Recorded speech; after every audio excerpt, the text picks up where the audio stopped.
Hello champions, how are you all. So I hope आप लोगों ने देख लिया होगा इंट्रोडक्टरी लेक्चर, जो बहुत इंपॉर्टेंट है। उसमें हमने सारी चीजें डिस्कस करेंगे, किस तरह से लेक्चर चलने वाले हैं, आपको क्या क्या चीजें मिलने वाली हैं और किस तरह से हम लोग अप्रोच करने वाले हैं। ठीक है, तो अभी तक नहीं देखा है, अगर आप स्टार्ट ही सीधा लेक्चर नंबर 1 से कर रहे हो तो आई होप प्लीज आप चाहिए लेक्चर नंबर 00 जरूर से देख लीजिए। उसके बाद ही इस वाले लेक्चर पर आइएगा। Okay, yes. तो वो 14-15 मिनट्स का ही आराम से जल्दी से कवर कर लोगे। और प्लीज कोशिश करना इन लेक्चर्स को जिस स्पीड में मैं बोल रहा हूं उसी स्पीड पे सुनने की कोशिश करना।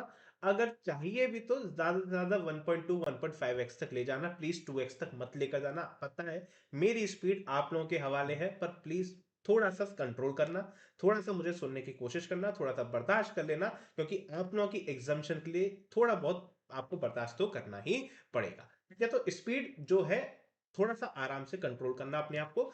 2 4 5 लेक्चर हो जाने दो, अपने आप ही सारी फ्लो आप लोगों को समझ आ जाएगी किस तरह से आपके लेक्चर चलने वाले हैं, और फिर आप उसके साथ यूज टू होने लगोगे। तो 2 4 5 दिन की बात है, 2 4 5 दिन बेयर कर लो, उसके बाद चीजें आप लोगों के भी ग्रिप में आने लगेगी, आप लोगों के लिए भी सब कुछ स्मूथ होने लगेगा। ठीक है ना। तो अब मैं स्टार्ट करने वाला हूं आज हमारा आईसीआई का सबसे first chapter, that is a basic concept chapter. इसमें कई चीजें ऐसी हैं जो आप लोगों को पढ़नी ज्यादा जरूरी है। रूल्स ऑफ इंटरप्रिटेशंस क्या होते हैं, एड्स ऑफ इंटरप्रिटेशंस क्या होते हैं, दोनों में डिफरेंसेस क्या होता है, इनकम टैक्स एक्ट कैसे बनता है, रूल्स क्या होते हैं, रूल सर्कुलर्स क्या होते हैं, नोटिफिकेशन, केस लॉज, कई चीजें ऐसी हैं। And then the basic structure of the tax, कि टैक्स किस तरह से लगता है और क्या क्या चीजें उसके अंदर निटिग्रिटीज वगैरह होती हैं, कंपोनेंट्स क्या होते हैं, कैसे कब चार्ज होता है, असेसमेंट ईयर, प्रीवियस ईयर, बहुत सारी बातें ये सब हम करेंगे आज के ही लेक्चर में। तो आज हम एक लेक्चर शुरू करने वाले हैं जिसमें हम सिर्फ पहले कुछ गुफ्तगू करेंगे आपके साथ, कुछ बातें करेंगे। ठीक है ना। तो चलो आ जाओ, बातें करने के लिए सबसे पहले तो ये बोर्ड नोट्स है। आई नो आप लोगों ने देख लिया हुआ लेक्चर, आप लोगों को पता है ये कहाँ से मिलने वाले हैं आपको। मैं सारे के सारे lecture after completion of the chapter उधर ही अपलोड करता रहूंगा। ठीक है, आ जाओ, चैप्टर की हेडिंग दो, बेसिक कॉन्सेप्ट्स, चैप्टर नंबर 1। ठीक है, it is going to be our lecture number 1। तो अगर आप लोगों को मैं यहाँ पे नोट्स, वो बोर्ड नोट्स भी बनाता जा रहा हूँ, अगर आप लोगों को जरूरत हो कि मुझे इस पर्टिकुलर लेक्चर को ही देखना है तो आप डायरेक्टली इधर से लेक्चर नंबर देख सकते हैं, एंड वहां पर जाके आप क्या अपने लेक्चर को अगर रिपीट में सुनना चाहते हो तो आराम से वो भी कर सकते हो। तो मैं यहाँ पे लेक्चर नंबर भी साथ के साथ लिखता हुआ चलूंगा। ठीक है, चलो मैं कुछ बात कर लेता हूँ आपके ऊपर, आपके साथ कुछ बात कर लेता हूँ कि बात करनी है मुझे इनकम टैक्स एक्ट की। ठीक, income tax act. Income tax act से भी पहले मैं आप लोगों से बात करूं, सरकार ने आपके टैक्स को, आपके सब्जेक्ट को नाम दिया है direct tax loss and international tax. Direct tax loss and international tax. तो इनकम टैक्स एक्ट और डायरेक्ट टैक्स लॉस के अंदर क्या डिफरेंस है, ये जल्दी से बताओ आप। इनकम टैक्स एक्ट है और डायरेक्ट टैक्स लॉस है। अब आपको डायरेक्ट टैक्स लॉज के अंदर अंदर क्या पढ़ना है, आपको मेजरली पढ़ना तो क्या है, आपको इनकम टैक्स एक्ट ही पढ़ना है। पर दोनों में डिफरेंस क्या होता है ये समझना आपके लिए जरूरी है। देखो, डायरेक्ट टैक्स लॉज क्या है, एक वाइडर टर्म है जिसके अंदर income tax act already include होता है, बट कोई और टैक्स भी इसमें आ सकते हैं, जैसे कि वेल्थ टैक्स आ सकता है और गिफ्ट टैक्स आ सकते हैं, अलग अलग तरीके से टैक्सेस भी आ सकते हैं। तो direct is a wider term, उसके अंदर आता है एक tax which is what, income tax act, जो आपको पढ़ना हो जाता है इंपॉर्टेंट, क्योंकि major part of your syllabus is going to be the income tax act. अच्छा, हमें कौन सा वाला इनकम टैक्स एक्ट पढ़ना है, तो हमें पढ़ना है भाई, देखो, इनकम टैक्स एक्ट 1961। सर अभी इनकम टैक्स एक्ट 2025 आ गया, हमारे एग्जाम 2026 में है, हमें नया वाला पढ़ाओ, नहीं पढ़ा सकते, क्योंकि वो एप्लीकेबल होगा मई 27 एंड ऑनवर्ड से। तो अभी आप लोगों के एग्जाम, ये वाला बैच जो है एग्जाम ओरिएंटेड बैच और एग्जामेशन बैच, ये आप लोगों के लिए जनवरी 2027 तक के लिए एप्लीकेबल है। मई 27 वाले बच्चे कृपया करके इसको ना देखें, आप लोगों के लिए बिल्कुल भी एप्लीकेबल नहीं है। ठीक है, तो ये आपको पढ़ना है क्या, इनकम टैक्स एक्ट। अगर अच्छा एक मिनट सुनो ना, ये एक्ट है और सरकार आपसे आईसीआई क्या मांग रही है, लॉज पढ़ने हैं आपको, यानी कि पूरा पूरा लॉ पढ़ना है आपको, सिर्फ एक एक्ट नहीं पढ़ना। लॉ और एक्ट में क्या डिफरेंस हो जाता है, देखो, एक्ट के साथ साथ अगर मैं कुछ चीजों को और मिला दूं, एक्ट के साथ साथ अगर मैं इनकम टैक्स एक्ट के साथ इनकम टैक्स रूल्स मिला दूं जो 1962 में आए थे, मैं कुछ केस लॉज मिला दूं, जो supreme court, high court tribunals ने दिए हुए, आईटीएटी वगैरह ने दिए हुए, क्या होते हैं आईटीएटी वगैरह, बाद में आप लोगों के साथ डिस्कस करूंगा। मैं कुछ सर्कुलर्स मिला दूं, मैं कुछ नोटिफिकेशंस मिला दूं, ये सब मिला के बनता है इनकम टैक्स लॉ। क्या बनता है? Income tax law.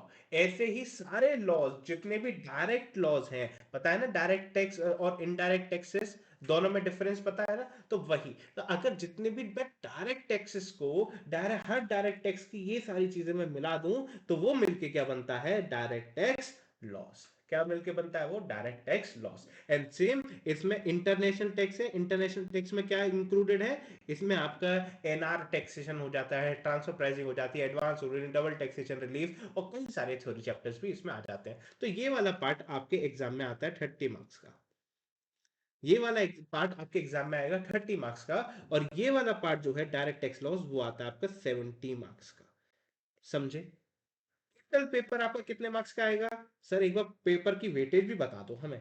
पेपर आता है आपका 118 मार्क्स, मान के चलो आप 118 मार्क्स का आपका आता है पेपर, जिसमें से कि 30 मार्क्स हो जाते हैं आपके एमसीक्यूज के लिए, जो करना हो जाता है आपके लिए कंपलसरी, जो आपको करना ही करना है, अटेम्प्ट करना ही करना है, इसमें कोई नेगेटिव मार्किंग नहीं है, तो अटेम्प्ट करो। बचता क्या है आपके पास? बचता आपके पास है 88 मार्क्स का पेपर। समझे? इस 88 में से आपके पास होते हैं टोटल 6 क्वेश्चंस। ठीक है? टोटल क्वेश्चन होते हैं, क्वेश्चन नंबर 1 एक होता है, क्वेश्चन नंबर 1, एंड देन होगा आपको क्वेश्चन नंबर 2 से लेकर क्वेश्चन नंबर 6। इस क्वेश्चन नंबर 1 को करना होता है कंपलसरी, होता है ये 14 मार्क्स का। बाकी इन 2 to 6 में से आपको कोई भी जो आपका मन करे, कोई भी 5 क्वेश्चंस को अटेम्प्ट करना है। हर क्वेश्चन होंगे 14 मार्क्स के, तो 14 इंटू 5 कितना हो गया आपका? 60 मार्क्स का आपका ये पेपर हो गया। सॉरी, 56 मार्क्स का आपका ये वाला पेपर हो गया। ठीक है ना? 56 प्लस 14 ये आपका मिलके हो जाएगा 70 मार्क्स का पेपर। ठीक है? और साथ के साथ आपको क्या होगा? 30 मार्क्स है ये, तो ठीक है, इस तरह से आपका 100 मार्क्स का पेपर होगा। बट आपको एक ऑप्शन यहां पर मिल गया, एक क्वेश्चन में तो यानी 14 मार्क्स का ऑप्शन ये मिला, पर एक क्वेश्चन में, क्वेश्चन नंबर 5 में यूजुअली आपको एक इंटरनल चॉइस भी मिलती है। तो इस वजह से आपका पूरा पेपर कितने का हो जाता है? आपका पूरा का पूरा पेपर आपका हो जाता है 118 मार्क्स का। 118 मार्क्स का आपका पूरा का पूरा पेपर होगा। समझे? बोलो। क्लियर? सर टोटल तो 5 ही थे ना, इसको 4 करने पड़ेंगे आपको। सॉरी, 2 to 5, तो 2 to 6, तो टोटली 5 क्वेश्चन होते हैं ना, इनमें से कोई आपको 4 अटेम्प्ट करने होते हैं, एक क्वेश्चन आप ऑप्शन में छोड़ सकते हो, तो टोटल 56 आपके लिए बनेगा। ठीक है? तो एक इंटरनल चॉइस मिला लो, बाकी क्वेश्चन मिला लो, तो 118 मार्क्स का आफ्टर टोटल पेपर बनता है करने के लिए, जो आपको आता है। पर आपको करना कितना है? सिर्फ 100 का। तो इसमें आपको ये कंपलसरी है, आपको ये कंपलसरी है, इनमें से आपके पास ऑप्शन है, आप कोई एक क्वेश्चन को छोड़ सकते हो। तो this is the paper pattern. ठीक है? अब हम बात करने वाले हैं इनकम टैक्स एक्ट के बारे में, इनकम टैक्स रूल्स के बारे में, केस लॉ, सर्कुलर, नोटिफिकेशन, इनको समझते समझते हम बढ़ने वाले हैं आगे। आ जाओ जी, चलो अब आगे बढ़ते हैं, आगे चीजों को समझते हैं। तो देखो, कोई भी देश में, आप मुझे एक बात बताओ, कोई भी देश में क्या कोई भी आदमी उठ के आएगा, और कोई भी सरकार आज उठ के आ जाएगी और कह देगी क्या कि इनकम टैक्स एक्ट 1961 आज से एप्लीकेबल हो गया? क्या अभी जो इनकम टैक्स आया है, इनकम टैक्स एक्ट 2025, क्या वो ऐसे ही आ गया कि मोदी जी के दिमाग में आया, निर्मला सीतारमण जी के दिमाग में आया कि आज से हमें इनकम टैक्स एक्ट 2025 लेकर आना है, 1961 वाला नहीं है लाना, अब उसको रिपील करना है, अब हम नया लेकर आएंगे, नया टैक्स लेकर आएंगे, नए तरीके से लोगों को लूटेंगे? तो क्या वो ऐसा कर सकते हैं क्या? उनके मन में आया तो वो कर पाएंगे क्या? कर सकते हैं, बट उसके लिए एक प्रोसीजर है। तो वही प्रोसीजर हमारे को समझना आज होता है बहुत जरूरी। सबसे पहले क्या होता है कि सरकार के दिमाग में कोई आई क्या विचार आया, कोई थॉट आया कि उनको आज इनकम टैक्स एक्ट, मतलब उनको कई चीजें पता चल रही हैं इंडस्ट्री से, कि इंडस्ट्री में कहीं ना कुछ ऐसी प्रॉब्लम्स फेस हो रही हैं लोगों को, जिससे कि भाई एक नीड जनरेट हो रही है कि पुराना वाला इनकम टैक्स एक्ट अब रिपील करने का समय आ चुका है, अब मुझे कोई नया इनकम टैक्स लेकर आना है। अगर टैक्स भी नहीं, कुछ और एक ऑलरेडी इस चीज के लिए कोई, सपोज करो कोई एक्ट है ही नहीं, मुझे कोई नया एक्ट लेकर आना है, तो उस सब के लिए क्या होता है? प्रोसेस होता है। सबसे पहले क्या होगा? सरकार करती है कंसल्टेशन। क्या करती है सरकार? कंसल्टेशन।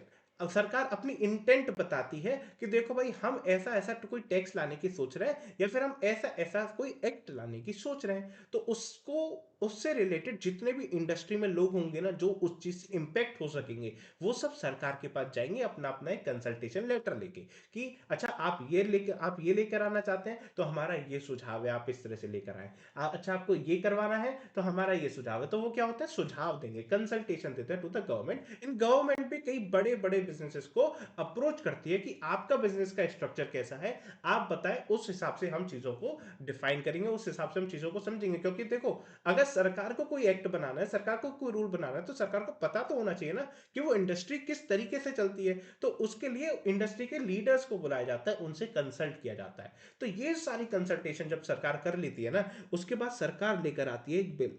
यानी कि उस सरकार क्या करती है, उस सारे कंसल्टेशन को रखते हुए अपने दिमाग में जो पहले से थॉट्स थे उन सबको मिला के एक ड्राफ्ट बनाती है। क्या बनाती है? ड्राफ्ट एक्ट बनाती है, ड्राफ्ट बनाती है। ठीक है, उस पूरे एक्ट का एक ड्राफ्ट बनाएगी। ठीक है, ये ड्राफ्ट को लेकर जाती है सरकार कहां पर? Houses of parliament. कहां लेकर जाती है? Houses of parliament. कितने हाउसेस हैं पार्लियामेंट के? कोई जल्दी से बताओ ना, जल्दी से बताओ। कितने हाउसेस हैं पार्लियामेंट के? There are two houses in the parliament, which is one is the Lok Sabha, second is was the Rajya Sabha. Correct. It is also known as the lower house और it is also known as the upper house. House of people कौन से को कहते हैं बताओगे क्या? House of people कौन से को कहते हैं? Which is a Lok Sabha. यहाँ पे हम लोगों ने जो इलेक्ट किए होते हैं ना, हमारे जो जो इलेक्शंस होते हैं, जैसे अभी 2024 में जो इलेक्शन हुआ था, जिसमें हमने मतलब सेंट्रल गवर्नमेंट को चूज किया था, तो उसमें जो भी हमारे एरिया से member of parliament MP elect किए थे ना हमने, तो वो सब कहाँ बैठते हैं? वो सब बैठते हैं लोकसभा में। और राज्यसभा में उन्हीं में से उन्हीं लोगों में से वो लोग किसी लोगों को चुन के राज्यसभा में बैठाते हैं। तो वो सारा एक प्रोसेस है, वो चलो अलग बात है, उसको अलग रखते हैं। अभी मेरी आपसे बात क्या करनी है मुझे? बिल जो सरकार ने बनाया, कंसल्टेशन कर ली, सब काम कर लिया, अब वो रखने किधर जा रही है? अब वो रखने जा रही है लोकसभा के अंदर। ठीक है, सबसे पहले रखेगी लोकसभा में, फिर जाएगी राज्यसभा में। As per the income tax, मतलब इनकम टैक्स एक्ट कुछ भी होगा ना, इनकम टैक्स एक्ट में कोई भी चेंजेस करने होंगे, यही प्रोसेस फॉलो होगा। पहले आपको जाना पड़ेगा लोकसभा, देन राज्यसभा। क्या ऐसा हो सकता है कि कभी राज्यसभा में चले जाए बाद में लोकसभा में लेकर आए? इनकम टैक्स में ऐसा कभी नहीं हो सकता। क्यों नहीं हो सकता? उसका रीजन सुनो। इनकम टैक्स एक्ट एक ऐसा एक्ट है जो डायरेक्टली हर कॉमन आदमी को अफेक्ट करता है। तो जब हर कॉमन आदमी को अफेक्ट करता है, तो जो कॉमन लोगों ने आदमी को चुन के भेजा है, आपको उनसे पूछना पहले जरूरी है। हम लोगों ने किसको चुन के भेजा? हम लोगों ने चुन के भेजा मेंबर ऑफ पार्लियामेंट को। तो मेंबर ऑफ पार्लियामेंट कहां बैठते हैं? वो बैठते हैं लोकसभा में। तो सरकार की जिम्मेदारी है कि अगर आप कोई एक ऐसा बिल लेकर आ रहे हो, ऐसा कोई एक्ट लेकर आ रहे हो जो एक नॉर्मल इंसान को अफेक्ट करता है, तो आपको उस नॉर्मल इंसान ने जिस आदमी को भेजा है अपने नेतृत्व करने, अपना रिप्रेजेंटेशन रखने, वो कहां भेजा है? लोकसभा में भेजा है। तो सबसे पहले आप लोकसभा की ही परमिशन लो। उसके बाद राज्यसभा में आप डिस्कशन करने चले जाओ कि ठीक है भैया, देखो लोकसभा ने पास कर दिया, आपका कुछ ज्यादा लेना देना तो है नहीं, आप सीधा सीधा अब इसे पास करो। तो ज्यादातर राज्यसभा से चीजें पास हो जाती हैं अगर लोकसभा से पास हो चुकी है। तो इनकम टैक्स एक्ट हमेशा, जो भी इनकम टैक्स एक्ट का जो बिल होगा ना, सबसे पहले जो बिल बनेगा वो कहां जाएगा? लोकसभा में प्रेजेंट होगा। अब लोकसभा में भी उसमें क्या होगी? कई सारे डिस्कशन होंगे। अब कई सारे डिस्कशंस होंगे। उन डिस्कशंस में भी क्या होता है कि भाई ये वाला प्रोविजन इसमें सही नहीं लग रहा, इस प्रोविजन को आप चेंज कर सकते हो। अच्छा, इस इंडस्ट्री को आपने इस पे अच्छे से इसको नोटिस नहीं किया, आपको इस इंडस्ट्री को भी नोटिस करना चाहिए। ये सारे हमारे एमपी जो हम लोगों ने इलेक्ट करके भेजे हैं ना वहां पर, वो सब ये बातों पर क्या करते हैं? डिस्कशन करते हैं। उस डिस्कशन के बाद या तो सरकार कुछ चेंजेस कर देगी, ठीक है, या फिर सरकार नहीं चेंजेस करेगी। ठीक, कुछ भी हो, कोई मैटर नहीं करता। सेकंड चीज आपको बताता हूं, क्या होता है कि कई बार ऐसा होता है कि भाई हमें नहीं समझ आ रहा अभी। अभी एक काम करो, हम जो अपोजिशन पार्टी होगी या फिर कोई भी हमारी रूलिंग पार्टी भी होगी, वो कहती है इस बार हमने बना दिया ना, हमने बना दिया, फिर भी हम चाहते हैं कि इस पर आराम से फुल डिस्कशन हो और ज्यादा डिटेल्ड कंसल्टेटिव अप्रोच हो।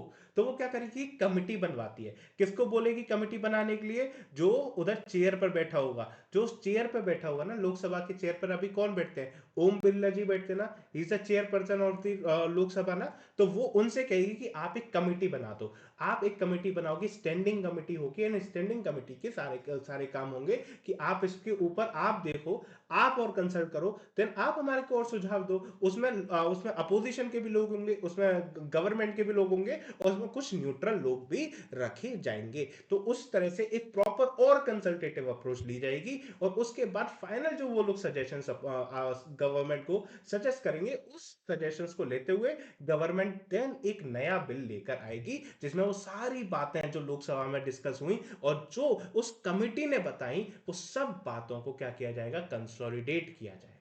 क्या किया जाएगा, कंसोलिडेट किया जाएगा, और ऐसे करके आपका लोकसभा में फिर एक फाइनल बिल निकल के आएगा जो प्रेजेंट किया जाएगा, और लोकसभा देन मेजॉरिटी से उसको क्या करेगी, पास करेगी। मेजॉरिटी होती है, सिंपल मेजॉरिटी से पास हो गया तो इट इज पास्ड। अगर लोकसभा ने पास कर दिया तो फिर आपको कहां जाना पड़ेगा, राज्यसभा में जाना पड़ेगा। राज्यसभा से भी एक नॉर्मल मेजॉरिटी में आपको क्या करवाना पड़ेगा, इसको पास करवाना पड़ेगा। ठीक। और अगर जैसे ही आपने ये लोकसभा राज्यसभा से पास करवा दिया, देन इन सब के भी ऊपर आता है प्रेसिडेंट ऑफ इंडिया, वो इज श्रीमती द्रौपदी मुर्मू जी। ठीक है, आपको वहां जाना पड़ेगा प्रेसिडेंट ऑफ इंडिया के पास, उनसे आपको क्या लेनी पड़ेगी, एक एसेंट लेनी पड़ेगी, यानी कि उनसे अप्रूवल लेनी पड़ेगी, which is just a customary work. क्योंकि लोकसभा ने पास कर दिया, राज्यसभा ने पास कर दिया, तो मैडम अब आप जल्दी से साइन कर दो इसे। उसको साइन करने के बाद जिस दिन प्रेसिडेंट उस पर साइन कर देती हैं, ऑफिशियल गैजेट ऑफ इंडिया में उसको कर दिया जाता है पब्लिश। क्या कर दिया जाता है, पब्लिश कर दिया जाता है। और जिस दिन वो पब्लिश हो गया, जिस दिन वो पब्लिश हो गया, वो बिल बन जाता है एक्ट। वो बिल क्या बन जाता है फाइनली, वो बिल बन जाता है एक्ट। तो एक्ट बनने का रूल समझा, पूरा प्रोसेस समझ आया आप लोगों को। अच्छा, मैंने इसमें एक बात आपको बताई कि इनकम टैक्स एक्ट हमेशा कहां पहले जाएगा, लोकसभा में जाएगा, बाद में जाएगा राज्यसभा में। बट क्या कोई ऐसा कोई एक्ट हो सकता है जो पहले राज्यसभा में चले जाए, बाद में लोकसभा में जाए? हाँ जी, ऐसे कई एक्ट हो सकते हैं। जैसे कि अगर मैं बात करूं, वो होता है companies act. Companies act directly lower और हर आदमी को अफेक्ट नहीं कर रहा होता। जो हम जैसे लोग होते हैं ना, उन लोगों को वो अफेक्ट नहीं कर रहा होता, वो कंपनीज को अफेक्ट कर रहा होता है। हम मतलब नॉर्मल इंडिविजुअल्स को वो इतना अफेक्ट नहीं करता है कंपनीज एक्ट। तो इसलिए मेंबर ऑफ पार्लियामेंट को इतना इंपैक्ट करना जरूरत है क्या, उनको बार बार उन्हें अपने काम से बुला के बैठाना, फिर उनसे डिस्कशन करवाना अभी जरूरत है क्या? नहीं। तो कहते हैं पहले राज्यसभा से पास करा लो। राज्यसभा ने पास कर दिया, तब हम इन जो बिजी बिजी लोग हैं, बहुत कामों में जो बिजी रहते हैं, उन बिजी लोगों को बुलाएंगे एंड देन उनसे डिस्कशन करवा लेंगे। हालांकि अपना पार्लियामेंट भी एक समय पर बैठती है ना, पूरे पूरे समय तो नहीं बैठी रहती, साल में 3-4 बार मिलती है, वो 3-4 बार में ही सारे के सारे काम करवाए जाते हैं। अंडरस्टूड? तो जो काम, जो एक्ट ऐसे हैं जो डायरेक्टली कॉमन पर्सन को, कॉमन पीपल ऑफ इंडिया को इंपैक्ट नहीं करते, वो राज्यसभा में पहले जा सकते हैं, देन लोकसभा में आते हैं। अंडरस्टूड? ऐसे चल सकता है क्या? हाँ, जैसे कि आप बताओ इसका मेजर लेट आपको एक बहुत बड़ा एग्जांपल अगर आपको देखना हो तो आर्टिकल 370। जब आर्टिकल 370 हटा था देश से, आर्टिकल 370 35A, तो वो पहले राज्यसभा में गया था, देन लोकसभा में आया था। अंडरस्टूड? क्योंकि लोकसभा हर कॉमन पर्सन को, क्या हर कॉमन पीपल को वो इंपैक्ट कर रहा था क्या वो बिल? नहीं। तो सीधा कहां ले गए थे, पहले राज्यसभा में पास करवाया था, देन वो लोग आए थे लोकसभा में उसे पास करवाने। Understood? Is this point clear? तो पहले कंसल्टेशन से शुरुआत होती है, ड्राफ्ट बनता है, देन उसके असेंट होती है, ऑफिशियल गैजेट में अपलोड होता है, एंड देन वो सीधा क्या बन जाता है, एक्ट बन जाता है। Is this point clear to you? So ऐसे ही ये पूरा का पूरा प्रोसेस कब हुआ होगा, ये 1961 में हुआ होगा, उससे पहले 1960 में हुआ होगा, तब वो बन के एक्ट आया होगा जो एप्लीकेबल हुआ 1961 में। ठीक है, अब एक्ट में कई कई जगहों पर लिख दिया जाता है। आप मेरी बात बहुत अच्छे से सुनना, ये सारी कहानी जो मैं बता रहा हूं ना, ये आपको इसी चैप्टर में काम आएगी, ये काम की चीज है, सब कुछ लिखा हुआ है, इसलिए आपको ये पढ़ना जरूरी होता है। देखो, जब ये एक्ट बन के तैयार हो गया होगा ना, जब ये एक्ट बन के तैयार हुआ होगा, इसमें है ना सरकार ने अपने पास कुछ पावर्स रखी होंगी। मैं आपको बताऊं, सरकार ने अपने पास को पावर्स रखी होंगी, और एक्ट में जगह जगह पर लिख दिया होगा as may be notified, as may be notified, या फिर कुछ भी लिख दिया होगा एज में बी प्रिस्क्राइब्ड, या फिर लिख दिया होगा एज में बी प्रिस्क्राइब्ड, कुछ भी लिख दिया होगा कि मतलब हम ये बता रहे हैं कि ये टैक्स लगेगा। सपोज करो हमने बता दिया कि मिस्टर ए पर जो आदमी गिफ्ट लेगा, सपोज करो लिख दिया कि जो आदमी गिफ्ट लेगा उस पर लगेगा टैक्स। सपोज करो उन्होंने लिख दिया एक्ट में ये वाली बात। अच्छा, उस पर टैक्स लगेगा, तो टैक्स कैसे लगेगा, किस अमाउंट पर लगेगा, कैलकुलेट करने का फॉर्मूला क्या होगा, 50 चीजें हो सकती है ना। अब हर चीज वो एक्ट में लिखते रहेंगे, तो एक्ट को अगर मुझे कभी भी चेंज करना होगा, एक्ट को मुझे कभी भी चेंज करना होगा, तो मुझे इस पूरे के पूरे प्रोसेस को, इस पूरे प्रोसेस को मुझे दोबारा से दोबारा करना पड़ेगा, क्योंकि एक्ट पहले भी हाउस ऑफ पार्लियामेंट से पास हुआ था। तो अगर मुझे उसमें एक शब्द भी चेंज करना है, कॉमा भी चेंज करना है, तो मुझे हाउस ऑफ पार्लियामेंट में ही उसको वापस से ले जाना पड़ेगा। मैं खुद से, सरकार खुद से कुछ कर पाएगी क्या? खुद से कुछ भी नहीं कर पाएगी सरकार इस केस में। तो इसलिए सरकार क्या करती है, एक्ट में ही रूम बना देती है, एक्ट में ही कुछ रूम दे देगी और कह देगी as may be notified, as may be prescribed. तो उसके लिए क्या है, सरकार ने अपने ऊपर पावर ले ली भैया, कि भाई एक्ट ने पावर दे दी ना, एज में बी स्पेसिफाइड और as may be notified by the specified authority और बाय द अथॉरिटी। ठीक है, यानी कि सरकार ने खुद को अथॉरिटी दे ली, कि एक्ट ने यानी कि हाउसेस ऑफ पार्लियामेंट ने अथॉरिटी हमें दे दी है कि हम जैसे प्रिस्क्राइब करेंगे वैसे चलेगा। तो वो प्रिस्क्राइब कहाँ किए जाते हैं, कोई बताएगा क्या मुझे, वो प्रिस्क्राइब कहाँ किए जाते हैं? उनके लिए सरकार बनाती है रूल्स, उसके लिए सरकार क्या बनाती है, रूल्स बनाती है। और वो सारी चीजें कहाँ प्रिस्क्राइब की जाती हैं, वो सारी चीजें प्रिस्क्राइब करी जाएंगी in the income tax rules 1962 में। अंडरस्टूड? हर चीज कहाँ होगी, इनकम टैक्स रूल 1962 में। तो जितनी भी चीजें प्रिस्क्राइब्ड वाली बातें होंगी ना, जिस जिस भी जगह पर प्रिस्क्राइब्ड लिखा होगा, वो कहाँ प्रिस्क्राइब हो रखी होंगी, वो हो रखी होंगी इन द रूल्स। रूल्स में सारी बातें वो लिखी होंगी। अंडरस्टूड? और ये रूल्स सरकार को अगर अमेंड करने हैं, सरकार को कोई भी उसमें चेंज लाना है, तो आपको उधर पार्लियामेंट पर जाने की जरूरत नहीं है। ये रूल्स तो सरकार बनाती है, और सरकार ने और जो पार्लियामेंट ने ऑलरेडी पावर किसको दे रखी है, सरकार को दे रखी है, उस एक शब्द से क्या, एज में भी प्रिस्क्राइब्ड। तो जो प्रिस्क्राइब करना है वो सब सरकार की मर्जी, और सरकार इन रूल्स में समय समय पर चेंजेस लेते आती रहती है, समय समय पर उस पर बातें वो बताती रहती है। बोलो, इतनी बातें आपको समझ आती हैं क्या? तो मैंने अभी तक आपसे दो चीजें डिस्कस करी, which is income tax act और income tax act, sorry, income tax rules. अब मेरी ये आपसे तीन बातें और करनी है, केस लॉस, सर्कुलर्स और नोटिफिकेशंस। आ जाओ जी। अब केस लॉस की बात करते हैं। अब देखो, आपने एक्ट तो बना दिया, रूल्स भी बना दिए, बट क्या सब कुछ सही सही फॉलो हो जाएगा? जैसा सरकार चाहती है क्या हम जैसे लोग वैसे के वैसे ही टैक्स दे देंगे क्या? अगर देखो, अगर जो सरकार चाहती है सेम टू सेम वैसा ही टैक्स हम दे दें, तो हम सीए किस बात के? हम वो सीए ही नहीं, मतलब वो सीए ही नहीं जो सरकार को जो टैक्स वो चाहती है वो मिल जाए, फिर तो हमारी वैल्यू ही नहीं है। फिर तो रिटर्न तो एक लॉयर भी भर देता है। बट हमारी वैल्यू क्या है, हम दिमाग लगाते हैं, हम चीजों को समझते हैं, हम चीजों को प्रोसेस करते हैं और बता सोचते हैं सरकार ने क्या लिखा है और क्या नहीं लिखा, उसके बीच का डिफरेंस क्या है। दोनों चीजें बहुत ध्यान से सुनना मैं क्या कह रहा हूं। सरकार ने क्या लिखा है और क्या लिखना रह गया है, उसके बीच में जो एक ग्रे लाइन होती है ना, उस ग्रे लाइन पे जो आदमी खेलता है ना, उसको क्या कहते हैं, सीए। इनकम टैक्स एक्ट में तो डेफिनेटली, बाकी लॉयर्स भी खेलते हैं वही सब चीजें, बट वो बाकी लॉज में खेल सकते हैं। पर जिस पे ज्यादा नॉलेज है वो क्या है, इनकम टैक्स एक्ट की नॉलेज किस पे ज्यादा है, वो है सीए पर। ठीक है, वो है सीए पर। तो हम लोगों को क्या करना पड़ता है, नॉर्मल दिमाग थोड़ी ना चलता हमारा, हमारा दिमाग चलता थोड़ा तिगड़म वाला, कि हम थोड़ा सा तिगड़म लगाएंगे। तो तिगड़म लगा लगा के हमने देखा यार एक्ट में ये वाली बात देखी है, अच्छा अगर मैं इधर से गिफ्ट लूंगा तो मेरे ऊपर टैक्स है। ठीक है, अगर मैं गिफ्ट को ऐसे घुमा के पहले उससे उसको दिलवा दूं, उससे इसको दिलवा दूं, इससे फिर मैं रिसीव कर लूं, तो मुझे कोई टैक्स नहीं लगेगा। ये दिमाग किसने लगाया, मैंने लगाया। बट क्या सरकार ये वाला दिमाग लगवाना चाहती थी मुझसे? सरकार चाहती नहीं थी ना। सरकार क्या चाहती थी, कोई भी किसी को गिफ्ट दे तो उस पर टैक्स लगा दे।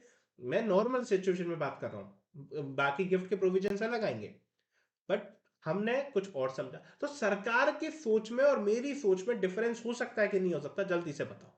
क्या सरकार की सोच में और मेरी सोच में डिफरेंस हो सकता है क्या? हाँ जी, बिल्कुल हो सकता है। सरकार कुछ और सोच सकती है, मैं कुछ और सोच सकता हूँ। सरकार सोच सकती है यार मुझे इस चीज पर, इस चीज को इस तरह से इंटरप्रेट करना चाहिए था, पर मैं कह रहा हूं नहीं, इस चीज का ये अलग इंटरप्रिटेशन है। दोनों में डिफरेंसेस आ गए कि नहीं आ गए, जल्दी से बोलो ना। दोनों में डिफरेंसेस आ गए कि नहीं आ गए? हाँ जी, दोनों में आ गए हैं डिफरेंसेस। तो जैसे ही मैंने वो डिफरेंसेस की बात करी, जैसे ही मैंने वो डिफरेंसेस की बात करी, तो हम दोनों के वो डिफरेंसेस कौन सुलझाएगा? हम दोनों के वो डिफरेंसेस कौन सुलझाएगा? वो सुलझाएगा कोर्ट। हाई कोर्ट हो सकता है, सुप्रीम कोर्ट हो सकता है, और ऐसे ही इनकम टैक्स एक्ट के कोर्ट्स होते हैं, विच is income tax appellate tribunal, या फिर हो सकता है CIT अपील्स। ओके, जिन्होंने पढ़ रखा है ठीक है, जिन्होंने नहीं पढ़ा कोई दिक्कत नहीं, हम सब पढ़ेंगे। CIT अपील्स हो सकते हैं, DRP हो सकता है, DRC हो सकते हैं, ऐसे कई कई चीजें होती रहती हैं। एडवांस रूलिंग हो सकता है, बहुत सारी चीजें होती हैं, चलो वो सब बातें छोड़ो अभी। बहुत सारी अथॉरिटीज हो सकती हैं, ये हमारे मैटर को सुलझाएंगे। इनमें जजेस बैठे होंगे, वो मेरी बात सुनेंगे, वो सरकार की बात सुनेंगे, और सही निर्णय लेंगे कि कौन इनमें से सही बात कर रहा है। बोलो ना, क्या आप लोगों को ये वाली बात समझ आती है क्या? अभी मैं इनकम टैक्स एक्ट के अंदर आया ही नहीं कि इनकम टैक्स एक्ट क्या होता है। बोलो ना, अभी सिर्फ मैं नॉर्मल बातें करते हुए आप लोगों के साथ चल रहा हूं। इतनी बातें आप लोगों को समझ आ रही हैं तो बताओ, समझ आ रही है? ठीक है, तो वो जो वर्डिक्ट देंगे, हाई कोर्ट जो वर्डिक्ट देगा, सुप्रीम कोर्ट जो वर्डिक्ट देगा, ITAT, CIT appeal, DRP, DRC, जो भी ये लोग वर्डिक्ट देते हैं, वो क्या बन जाता है हमारे लिए? केस लॉज बन जाते हैं। ये केस लॉज भी आपको पढ़ना हो जाता है जरूरी। अच्छा, अब इसी से आगे मैं थोड़ा सा बढ़ूं क्या आप लोगों के साथ? जल्दी से बताओ ना, थोड़ा सा आगे बढ़ूं। केस लॉस की बात करते हैं, तो पता है ये लोग कैसे दे देते हैं जजमेंट? बताओ ना, ये लोग कैसे जजमेंट देते हैं? इनके मन में जो आएगा वो जजमेंट दे देंगे आज। हाई कोर्ट कहेगा नहीं यार, मेरा मूड नहीं है, इस पर टैक्स लगना चाहिए, आदमी मुझे देख के ही अच्छा नहीं लग रहा बिल्कुल भी, लगाओ इस पर टैक्स। 10% क्यों लगा रहे हो, 20% लगाओ इसको टैक्स। ऐसा चलेगा क्या? सुप्रीम कोर्ट कहेगा अरे नहीं यार, ये लड़का मासूम सा लग रहा है मेरे को, ये लड़का कुछ चोरी कर सकता है क्या? नहीं कर सकता, छोड़ो इसको टैक्स नहीं लगाएंगे। ऐसा चलेगा क्या? नहीं। तो देयर कैन बी रूल्स ना, there should be some rules ना। कुछ रूल्स होने चाहिए कि नहीं होने चाहिए? हाँ जी, तो there should be some rules. तो उसमें कई कोड ऑफ एथिक्स आते हैं कि भैया बायस नहीं होंगे, ये सब नहीं होंगे, वो लॉ के कोड्स एथिक्स है, वो लॉ एक आपके हर जज का है, वो एक एथिक्स है, वो अलग है। कुछ होते हैं रूल्स ऑफ इंटरप्रिटेशंस। हमारा मेन इशू क्या था? इंटरप्रिटेशन का ही तो इशू था ना। सरकार कुछ और कह रही है, मैं कुछ और कह रहा हूं, तो हमारी बात में से, हमारे इंटरप्रिटेशन में से किसका इंटरप्रिटेशन ज्यादा सही है भाई? किसका interpretation as per the law है, वो बता। तो वो सब दिमाग का काम करने वाले का किसका काम है भाई? वो है इन जजेस का। ठीक है ना? तो उसी के लिए आता है रूल्स ऑफ इंटरप्रिटेशंस। क्या आते हैं? Rules of interpretations. अच्छा, ये क्या कहता है? देखो ना, रूल्स ऑफ इंटरप्रिटेशंस क्या कहते हैं? देयर कैन बी सम, इसको लिखो ना, जल्दी से इसको लिखते चलो। There can be some principles, doctrines और methodologies evolved by court that how a statute should be read to ascertain the intention of the lawmaker। क्या कहता है ये? क्या कहता है? जल्दी से सुनो ना, जल्दी जल्दी जल्दी, मेरी बात ध्यान से सुनो ना। लिख लिया ना? जल्दी से लिखो और मेरी बात ध्यान से सुनो। क्या कहता है रूल्स ऑफ इंटरप्रिटेशन? कहता है इंटरप्रिटेशन करने के में कुछ प्रिंसिपल्स होते सकते हैं, कुछ डॉक्ट्राइन्स हो सकती हैं, और कुछ मेथडोलॉजीज हो सकती हैं जो इवॉल्व हुई होंगी। जो इवॉल्व हुई होंगी, किसने इवॉल्व करी होंगी? कोर्ट ने इवॉल्व करी होंगी, यानी कि समय समय पर कोर्ट ने कुछ चीजें पाई होंगी, कोई प्रिंसिपल्स देखा होगा, कोई डॉक्ट्राइन बनाया होगा।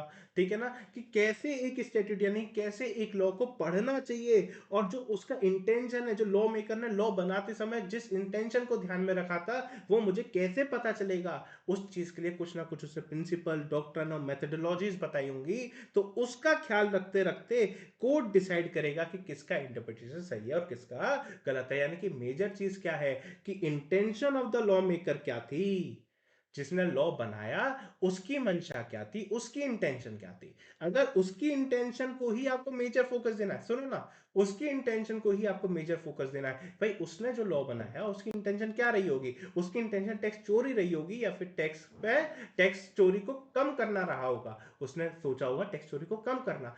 उन दोनों में से इंटरप्रिटेशन में से जो भी, जैसे मेरी कोई इंटरप्रिटेशन है, सरकार की कोई इंटरप्रिटेशन है, उनमें से जो भी इंटरप्रिटेशन ऐसी होगी जो टैक्स चोरी को बचा रही होगी यानी टैक्स चोरी नहीं करने दे रही होगी, वो इंटरप्रिटेशन ज्यादा सही मानी जाएगी। तो ऐसे कोई लॉज, कोई मतलब किसी कोर्ट ने कोई प्रिंसिपल डॉक्टर मेथोडोलॉजी बनाया है कि किस तरह से स्टैट्यूट क्या होता है, लॉ, एक किस तरह से लॉ को पढ़ा जाएगा और कैसे वो intention of the law maker को समझा जाएगा, उन सारी चीजों को क्या कहते हैं हम, रूल्स ऑफ इंटरप्रिटेशन कहते हैं। बोलो ना, समझ आया क्या रूल्स ऑफ इंटरप्रिटेशन कहते हैं। आ जाओ अब सबसे पहले आ जाओ अपनी बुक्स पर, और बुक्स पर आएंगे हम, ऊपर की बातें हम करेंगे थोड़ी देर बाद करते हुए आएंगे, पर सबसे पहले हम आएंगे रूल्स ऑफ इंटरप्रिटेशंस पर। ये आपके आईसीए स्टडी मटेरियल का पार्ट है, चैप्टर नंबर 1 का ही पार्ट है। तो भाई मैं आप लोगों के साथ कोई भी वैसे नहीं कर सकता कि मैं इसको नहीं पढ़ाऊं, मुझे पढ़ाना पड़ेगा। ठीक है, तो आ जाओ रूल्स ऑफ इंटरप्रिटेशन में। हमारे पास 8 रूल्स ऑफ इंटरप्रिटेशन है। सर ये भाषा कौन सी लिखी हुई है, ये भाषा मेरे को तो समझ ही नहीं आ रही, ये वाली समझ नहीं आ रही। ये सब इटालियन वर्ड्स है, लैटिन वर्ड्स है, इन सब में आपको दिमाग नहीं मारना। बट आप लोग को एक मेजर मेजर चीजें पता होनी चाहिए, किस तरह से रूल्स ऑफ इंटरप्रिटेशन वर्क करते हैं और किस तरह से आगे चीजें चलती हैं। तो इसको हम अब पढ़ने वाले हैं 1 मिनट के बाद। ठीक है, तो आप लोग लो 1 मिनट का ब्रेक, ज्यादा नहीं, सिर्फ 1 मिनट का ब्रेक। इस चीज को डाइजेस्ट करो, देन बुक्स ओपन करो and then we are going to meet. Okay.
Yes, so let's start. Rules of interpretation, देखो बीच बीच में पानी पीते रहना, नींद आ रही होगी तो नींद नहीं आएगी, ठीक है, तो पानी पीते हुए चलते रहना। आ जाओ रूल्स ऑफ इंटरप्रिटेशन, ऐसे मैं बीच बीच में 1 1 मिनट का ब्रेक देता रहूंगा, उसमें पानी पीते रहना, ठीक है। रूल्स ऑफ इंटरप्रिटेशन की बात करते हैं तो ऐसे हमारे पास 8 रूल्स दिए हुए हैं आईसीआई के स्टडी मटेरियल में, जिसमें उन्होंने बताया हुआ कि आपको किसी भी तरीके के लॉ को, किसी भी तरह के स्टैट्यूट को आपको किस तरीके से इंटरप्रेट करना है। सबसे पहला उन्होंने रूल दिया है, आपको देखो समझो ना, सबसे पहले उन्होंने रूल दिया है कि क्या बोला, उन्होंने बोला लिटरल इंटरप्रिटेशन करो। मतलब क्या है भाई, देखो अपना दिमाग मत लगाओ। लिटरल इंटरप्रिटेशन का मतलब है अपना दिमाग मत लगाओ, जो लिखा है वैसा समझो। अपना दिमाग लगाने का है क्या, नहीं लगाने का। जजेस जो होते हैं ना, वो लेजिस्लेट नहीं करते, यानी कि वो लॉ नहीं बनाते, वो सिर्फ लॉ को इंटरप्रेट करते हैं। क्योंकि लॉ बनाने का काम किसका था, हमने देखा था, लॉ बनाने का काम था आपके मेंबर ऑफ पार्लियामेंट का, हाउसेस ऑफ, जो आपके पार्लियामेंट के हाउसेस है उनको है, लोकसभा के, राज्यसभा, उनको है। आपका काम क्या है, उस चीज को समझना। तो जो उसमें लिखा है वही बात आप समझेंगे, खुद से कुछ भी उसमें ऐड या सब्ट्रैक्ट करोगे क्या, खुद से अपना दिमाग नहीं लगाना। जो मतलब उन्होंने बोला है वही मतलब समझोगे। सबसे पहली चीज ही क्या होती है, लिटरल इंटरप्रिटेशन। सबसे पहला रूल ही, जो बेसिक रूल है, सबसे पहले ही आपको क्या करना है, बाकी के रूल्स अप्लाई नहीं करोगे, सबसे पहले आपको अप्लाई ही सबसे पहला रूल करना, which is a literal interpretation, कि जो जैसा है वैसा ही समझो, उसमें कुछ भी ऐड या सब्ट्रैक्ट मत करो। पहला रूल समझ आ गया आपको, ठीक है। दूसरा रूल होता है the mischief rule. The mischief rule, mischief का रूल का क्या मतलब होता है, देखो सपोज करो पहले कोई एक प्रोविजन लिखा हुआ था, ठीक है, हाँ जी, उस प्रोविजन में कुछ ना कुछ कमी रही होगी, हाँ, जिसका हम जैसे सीएस ने मिलके कोई ना कोई तोड़ निकाला होगा, कोई ना कोई हमने ट्रांजैक्शन घुमा दी होगी, जिसकी वजह से सरकार को पता चल गया होगा, ओ भाई ये तो हमारा बना रहे हैं, हमें ये लूप होल को पकड़ के बंद करना पड़ेगा। सरकार ये बात समझ गई और सरकार एक लेकर आ गई अमेंडमेंट। कैसे आती है अमेंडमेंट वगैरह वो मैं एक बार आप लोगों को बाद में बताता हूँ, अभी इस टॉपिक के बाद। समझे क्या ये वाली बात? सरकार ने उस अमेंडमेंट को लाके वो वाली बात को कर दिया एक तरह से बंद। अंडरस्टूड और नॉट, सबसे पहले ये वाली बात समझ आ गई, बंद हो गया।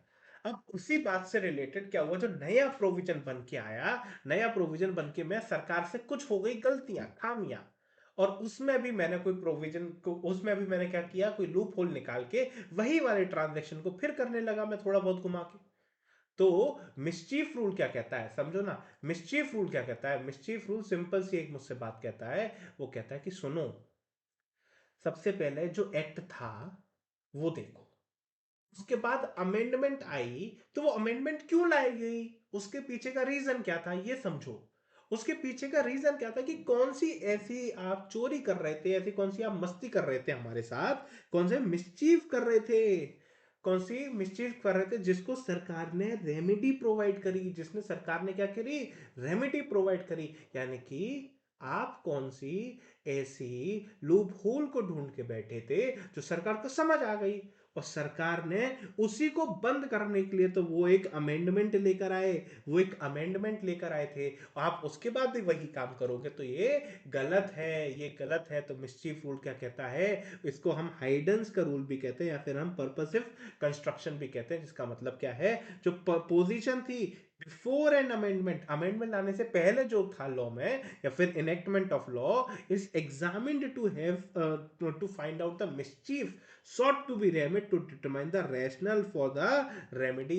जो हम अमेंडमेंट लेकर आए हैं उसका मतलब समझना कब, वो मतलब कब समझ आएगा, अमेंडमेंट लाने की फील कब समझ आएगी, अमेंडमेंट लाने की फील तब समझ आएगी जब आप ये समझोगे कि सरकार ये अमेंडमेंट लाके किस चीज को रोकना चाह रही है। क्या ऐसा मार्केट में चल रहा है जो सरकार को पता चल गया कि ये तो ऐसे हमारा काट रहे हैं, तो आपको समझ आना चाहिए। समझे क्या? बोलो ना। तो मिस्चीफ किस तरह से पकड़ी जाएगी, आपको वो अमेंडमेंट का रीजन आपको किस तरह से समझना है, जो ऐसी एक रेमेडी सरकार ने प्रोवाइड करी है जो मिसचीफ को खत्म कर देगी। तो अगर अमेंडमेंट समझना है तो आपको क्या अप्लाई करना पड़ेगा, लिटरल इंटरप्रिटेशन तो करोगे, जो लिखा है वैसा का वैसा समझोगे तो जरूर, पर साथ में आपको मिसचीफ रूल भी समझना पड़ेगा कि पहले क्या प्रॉब्लम होती थी, आज सरकार ये नया अमेंडमेंट लाके उस प्रॉब्लम को किस तरह से बंद कर रही है। जब तक आप ये बात नहीं समझोगे क्या आप अमेंडमेंट को अप्रिशिएट कर पाओगे? क्या नहीं कर पाओगे। तो अमेंडमेंट क्यों लेकर आई सरकार, ये आते हैं, ये वाली बात आपको समझनी जरूरी होती है, तभी आप किसी एक्ट को, किसी रूल को आप अच्छे से समझ पाओगे। तो ये समझा जाता है मिसचीफ रूल के थ्रू। मिसचीफ रूल एक ऐसा रूल है जो आपको बताता है कि भाई आपको अमेंडमेंट समझनी है ना, तो अमेंडमेंट समझने के लिए आप यानी कि जजेस का काम क्या है कि आप उसके पीछे का कारण ढूंढो, सरकार ये क्यों लेकर आई। अगर आपको समझ आ जाएगा कि सरकार ये अमेंडमेंट क्यों लेकर आई, तो आप सही डिसीजन, सही जजमेंट सुनाने के काबिल बन पाओगे। बोलो ना, क्या लिटरल इंटरप्रिटेशन और मिसचीफ रूल आप लोगों को समझ आता है क्या? इजी है, आराम से चल रहे हैं, एक दो दिन, चार पांच दिन क्लासेस लो, चार पांच दिन में फिर हमारी धीरे धीरे इंक्रीज होती रहेगी स्पीड। अभी आप थोड़ा थोड़ा इसको मेरे साथ कोप अप करो। अंडरस्टूड? दो रूल समझ आ गए। अच्छा जी, तीसरा रूल की मैं बात करूंगा which is the golden rule. Golden rule क्या कहता है? गोल्डन रूल कहता है देखो कि हम आपको पावर दे रहे हैं जजेस, हम आपको कुछ पावर दे रहे हैं।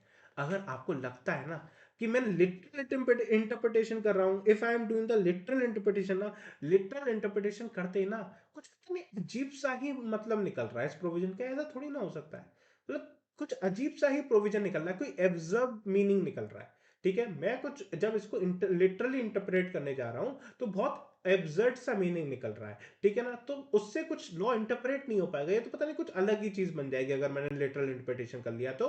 इसलिए सर उनको क्या दिया गया है, एक गोल्डन रूल दिया गया है इंटरप्रिटेशन का, जिसमें कहा गया है कि अगर कभी ऐसे एब्जर्ड मीनिंग निकलने लगे, आपका क्या आने लगे, एब्जर्व्ड रिजल्ट आने लगे, यानी कि कुछ भी उल्टा सीधा रिजल्ट आने लगे जिसका कोई लेना देना ही नहीं है इस पर्टिकुलर प्रोविजन के साथ, तो आपको अलाउ किया जाता है, जजेस आपको अलाउ किया जाता है कि आप एक शब्द के नॉर्मल मीनिंग मीनिंग से भी आप डिपार्ट कर सकते हो, यानी कि आप उसको हटा सकते हो, आप उसके अलावा उसका एक सही लॉजिकल इंटरप्रिटेशन आप दे सकते हो, लिटरल इंटरप्रिटेशन ना देते हुए आप उसको लॉजिकल इंटरप्रिटेशन दे सकते हो।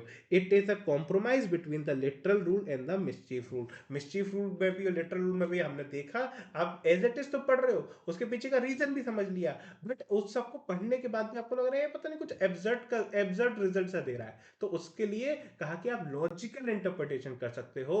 आप जो नॉर्मल मीनिंग दिया हुआ ना, उस वर्ड के नॉर्मल मीनिंग को ना समझते हुए वैसा प्रोविजन, वैसा एक मीनिंग समझो। कैसा मीनिंग समझो? Which should be which should be which should be the intention of the law maker. Law maker ने ये वाला शब्द क्यों लिखा होगा, उसकी इंटेंशन क्या रही होगी, वो आपको समझना जरूरी है। बेस्ड ऑन दैट उन्होंने क्या कहा, उन्होंने आपको एक और रूल दिया which is a golden rule. बोलो ना, क्या तीनों मीनिंग आपको, तीनों रूल समझ आ गए? हाँ जी। कहता है अब आओ harmonious construction.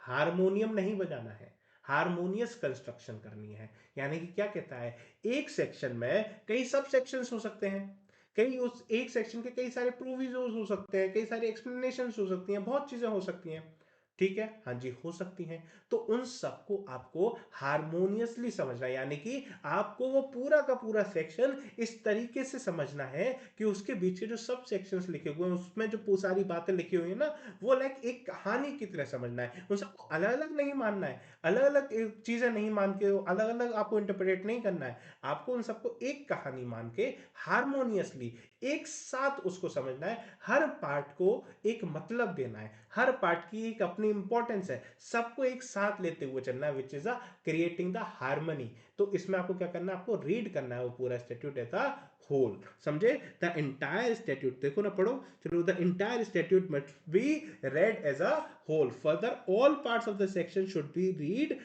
harmoniously. Construction should be such that it provides meaning to all part of the statute. पूरे part of the statute जो भी उसमें लिखा हुआ है, आपको हर part को कुछ ना कुछ आपको meaning देते हुए चलना है। ऐसा नहीं होगा कि आपने इसमें से, अगर इसमें 5 बातें लिखी हुई हैं, आपने 4 को पढ़ लिया जो आपके फेवर में थी, एक चीज को नहीं पढ़ा जो आपके फेवर में नहीं है। ऐसा नहीं करोगे, पांचों बातों को पढ़ो, पांचों बातों को पढ़ के जो फाइनल आपका रिजल्ट आ रहा है, जो कंक्लूजन आ रहा है, that should be your interpretation. आपको आधी अधूरी बात पढ़ के आपको इंटरप्रिटेशन दोगे क्या? नहीं दोगे। तो फोर्थ रूल जो कोर्ट्स में एप्लीकेबल कराया गया, वो क्या कराया गया? हारमोनियस कंस्ट्रक्शन, यानी कि आपको हर पॉइंट को आपको अच्छे से समझते हुए, हारमोनी क्रिएट करते हुए आपको लॉ को समझना पड़ेगा, और समझते समझते आपको उसका इंटरप्रिटेशन करना पड़ेगा। बोलो ना, क्या आपको ये वाला भी पॉइंट आपको क्लियर हो गया क्या? आ जाओ, बेनिफिशियल कंस्ट्रक्शन की बात करते हैं। कहता है जहां पर भी दो व्यूज पॉसिबल हैं।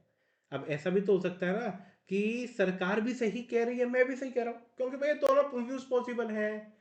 तो जो व्यू टैक्स पेयर के लिए ज्यादा बेनिफिशियल होगा, मेरे लिए ज्यादा बेनिफिशियल होगा ना, उसको अडॉप्ट किया जाएगा, which is what a beneficial construction. नाम से ही समझ आ रहा है, अरे नाम से ही समझ आ रहा है। जहां दो व्यूज जहां दो व्यूज पॉसिबल है, सरकार भी सही कर रही है, सरकार भी लॉजिकल बात कर रही है, मैं भी लॉजिकल बात कर रहा हूं, पर मेरे लिए देखा जाएगा, मेरे लिए क्या बेनिफिट है। टैक्स पेयर की बात यहां पे सुनी जाएगी, सरकार की बात यहां पे नहीं सुनी जाएगी। बोलो ना, समझ आता है? अब आ जाते हैं तीन बड़े तिगड़म से शब्द। Rule of ejusdem generous.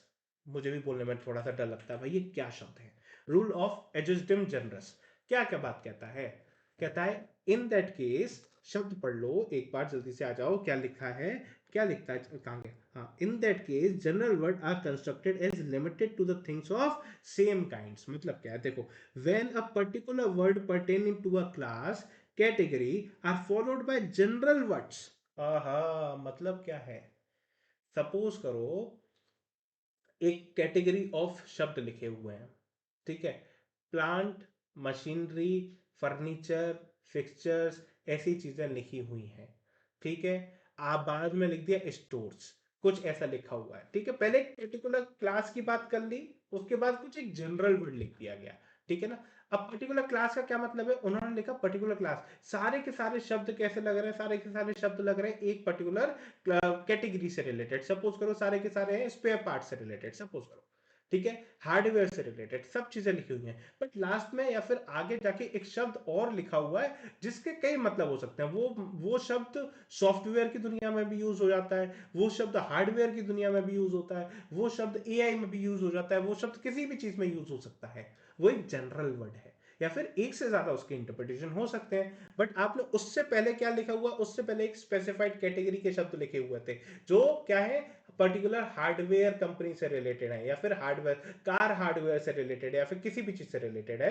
वो एक पर्टिकुलर कैटेगरीज चलती आ रही थी, एंड देन आपने एक लास्ट में क्या लिख दिया, जनरल वर्ड लिख दिया जो किसी भी चीज से रिलेटेड हो सकता है। तो रूल ऑफ एडजस्टम जनरस क्या कहता है, वो कहता है जो आपने जनरल वर्ड यूज किया ना, उसका रंग भी, उसका कलर भी आप पुराने वाले शब्दों से लोगे। यानी कि जो पर्टिकुलर कैटेगरीज लिखी हुई है ना, आपको वैसा ही समझना पड़ेगा। समझे क्या? यानी कि जो जनरल वर्ड था ना, वो भी आप इंटरप्रेट करोगे as related to the class of categories. जो पिछले शब्द थे ना, अगर वो हार्डवेयर, कार हार्डवेयर से रिलेटेड वो शब्द थे, तो जनरल वर्ड को भी आपको कार हार्डवेयर से रिलेटेड ही इंटरप्रेट करना पड़ेगा। आप उसे किसी और तरीके से आप इंटरप्रेट कर सकते हो क्या? जी नहीं कर सकते हो। इतनी सी बात आपको और समझ आती है क्या? बोलो। रूल ऑफ एजस्टम जनरस समझ आया क्या? यहां आप अब कंफ्यूज होने वाले हो। रूल ऑफ एजस्टम जनरस और नोसाइटर असोसिस। नोसाइटर असोसिस क्या कहता है? Meaning of a word may be ascertained by reference to the word associated with it. यानी कि words derive colour from the surrounding words. Same same चीजें लग रही हैं आपके, सेम तरीके से बात कर रहे हैं। अभी सॉरी कहाँ गया, यहाँ आओ। रूल ऑफ एचिज्म जनरल्स में क्या कह रहा है कि आपका जो जनरल वर्ड लिखा हुआ था ना, जनरल वर्ड वो आपका समझा जाएगा कि उसी कैटेगरी ऑफ वर्ड से है जो पहले लिखे हुए हैं। और नोसाइटर सोर्सेस भी वही बात करता है।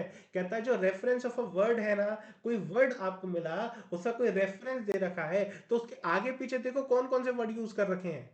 आगे पीछे कोई एक अलग टेक्निकल वर्ड्स यूज कर रखे हैं, तो वो जनरल वर्ड नहीं है।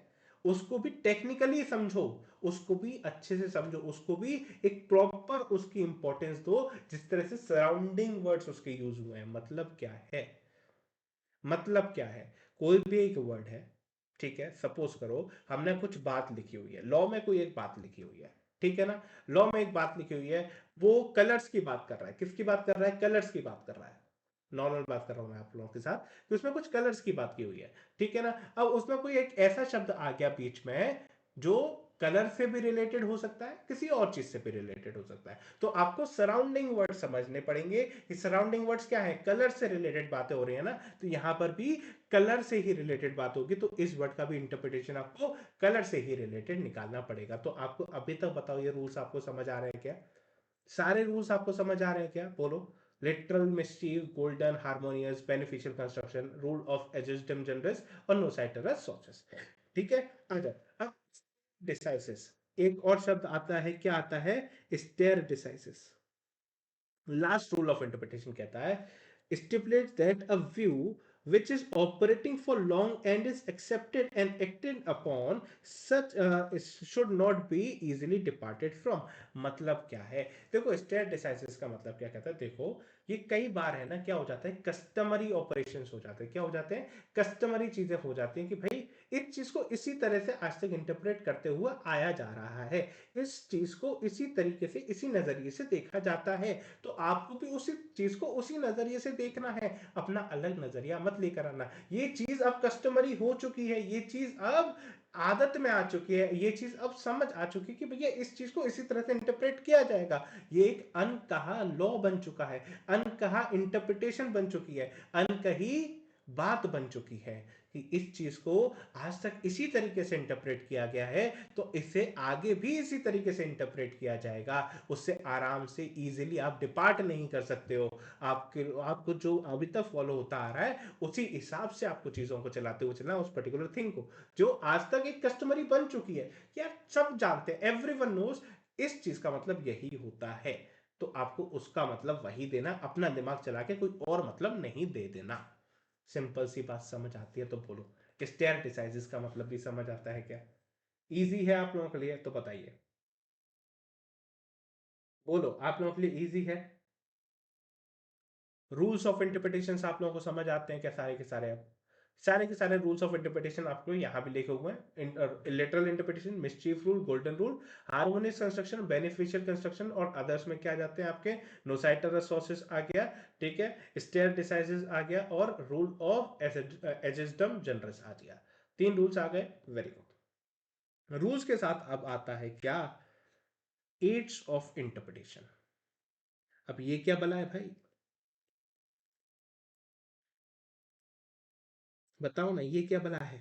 अभी मैंने रूल्स पढ़ लिए, अब ये एड्स ऑफ इंटरप्रिटेशन क्या कहता है? देखो, एड्स ऑफ इंटरप्रिटेशन की बात करते समय थोड़ी सी मैं आपके साथ कुछ लिखवा दूं। चलो जी, लिखो, लिखना शुरू करो। मटेरियल्स, रिसोर्सेस दैट हेल्प्स और assist the courts in the process of interpretations, in the process of interpretations। अभी तक मैंने ऊपर क्या बात करी? मैंने बात करी अभी तक रूल्स ऑफ इंटरप्रिटेशन की। अब मैं बात क्या करने जा रहा हूं? एड्स ऑफ इंटरप्रिटेशन की बात करने जा रहा हूं। इन दोनों में डिफरेंस क्या होता है समझो ना। पहली बात, रूल्स ऑफ इंटरप्रिटेशन क्या है? आप लोगों के ऊपर भैया देखो, सुनो कोर्ट वालों, जजेस सुनो, आप लोगों को हमने कोई रूल्स दिए हैं, आप लोगों को उसी के अंतर्गत रहते हुए उसने जो बोला है उसी के हिसाब से आपको काम करना पड़ेगा। उसने रूल बता दिया, आपको लिटरल इंटरप्रिटेशन करना है, करना है। अगर कोई एब्सर्ड मीनिंग आ रहा है तो आपको क्या करना है? आपको एक अपना तरफ से एक सही मतलब आप निकाल सकते हो, ठीक है। फिर आप कोई अमेंडमेंट है या आपको मिस्चीफ रूल के हिसाब से काम करना पड़ेगा। तो आपको रूल्स बता दिए गए हैं कि आपको intention of the law maker को समझना पड़ेगा। कुछ प्रिंसिपल मेथोडोलॉजीज मैं बताता हूं कि किस तरीके से आपको एक लॉ को इंटरप्रेट करना है। वो क्या हो जाता है? Rules of interpretation. बट सुनो ना, देयर कैन बी समथिंग। अब वो रूल्स ऑफ इंटरप्रिटेशन तो हो गए, बट अब वो चीज को मुझे समझने के लिए मुझे किसी किसी चीज की हेल्प तो ले सकता हूं ना मैं। मुझे किसी किसी चीज की हेल्प तो लग सकती है ना, जरूरत तो लग सकती है ना। मुझे कोई मटेरियल हो सकता है, रिसोर्सेज हो सकता है, जो ये बात मैं समझ सकूं कि भाई मेरे को इंटरप्रिटेशन सही करने के लिए किसी ना किसी चीज की हेल्प लेनी तो हो सकती है ना, ठीक है। अब हेल्प लेने के लिए बहुत सारी चीजें होती हैं। जैसे कि मैं आपको एक एग्जांपल दूं, अगर मैं आप लोगों को बहुत अच्छा और बहुत प्यारा सा आपसे रिलेटेड, आपके एक्ट से रिलेटेड ही एग्जांपल दूं, तो देखो ना, हर साल आप जानते हो, हर साल सरकार को कुछ इनकम टैक्स एक्ट में कुछ चेंजेस करने होते हैं, तो निर्मला ताई जी आती हैं और फाइनेंस बिल लेकर आती हैं। निर्मला ताई जी आएंगी और फाइनेंस बिल लेकर आती हैं। कब लेकर आती हैं? 1 फरवरी को लेकर आती हैं, हर साल। हर साल 1 फरवरी को एक फाइनेंस बिल लेकर आएंगी। उसमें सारी की सारी अमेंडमेंट्स बता देती हैं, भैया देखो अब हम ये चीजें अमेंड करने वाले हैं। और वो अमेंडमेंट जब लोकसभा राज्यसभा से पास हो जाती हैं, ऑफिशियल गैजेट में अपलोड हो जाती हैं प्रेसिडेंट के साइन के बाद, तो वो क्या बन जाता है? फाइनेंस एक्ट बन जाता है। वो फाइनेंस एक्ट बन जाता है, वो फाइनेंस एक्ट मेरे इनकम टैक्स एक्ट को क्या कर देता है? इनकम टैक्स एक्ट को क्या कर देता है? अमेंड कर देता है। क्या कर देता है? मेरे इनकम टैक्स एक्ट को अमेंड कर देता है, ठीक है। अभी भी 1 फरवरी 2026 को आने वाला है फाइनेंस बिल। कौन लेकर आएगा? वही हमारे फाइनेंस मिनिस्टर ही लेकर आएंगे, निर्मला सीतारमन जी, ठीक है। उसमें भी कुछ चेंजेस हो सकते हैं। वो फाइनेंस एक्ट 2026 कराया जाएगा। आपके एग्जाम्स के लिए कौन सा एप्लीकेबल है? फाइनेंस एक्ट 2025 आप लोगों के लिए एप्लीकेबल है एज ऑफ नाउ, ठीक है। अभी मैं आगे की आपसे बात कर लेता हूँ, थोड़ी सी मेरे को बात करनी है, सुनो ना। फाइनेंस एक्ट में ये सरकार लेकर आती है कुछ अमेंडमेंट्स, जो मैंने बताया आपको, हाँ जी लेकर आते हैं। पता है ये अमेंडमेंट क्यों लेकर आए? अमेंडमेंट क्यों लेकर आए? क्या जरूरत थी? और और कैसे मिसयूज हो रहा था? कैसे मिसयूज हो रहा था? ये वाली बातें सरकार है ना, एक एक मेमोरेंडम टू फाइनेंस बिल में पब्लिश करती है। सरकार बताती है ये सब बातें, कहाँ बताती है? मेमोरेंडम टू फाइनेंस बिल में बताती है। क्यों लेकर आए, क्या जरूरत थी, कैसे मिसयूज हो रहा था और कैसे अब चीजें आगे प्रोसीड करेंगी, ये लाने का क्या मतलब था, ये सारी चीजें कहाँ बताई जाती हैं, मेमोरेंडम टू फाइनेंस बिल में बताई जाती है। तो बताओ ना, अगर किसी कोर्ट को, अगर किसी जज को ये अमेंडमेंट का इंटेंशन समझना है तो क्या उसको ये मेमोरेंडम टू फाइनेंस बिल पढ़ना चाहिए कि नहीं पढ़ना चाहिए? जल्दी से बताओ ना, अपने दिल पे हाथ रख के बताओ ना, क्या उसको ये मेमोरेंडम टू फाइनेंस बिल पढ़ना चाहिए कि नहीं पढ़ना चाहिए? ठीक है, पढ़ना चाहिए ना। तो ये क्या है, ये कोई ना कोई एक, क्या है ये, कोई ना कोई एक मटेरियल है या फिर कोई रिसोर्सेज है जो हेल्प करेगा, असिस्ट करेगा कोर्ट को in the process of interpretation. समझ आती है क्या बात आप लोगों को?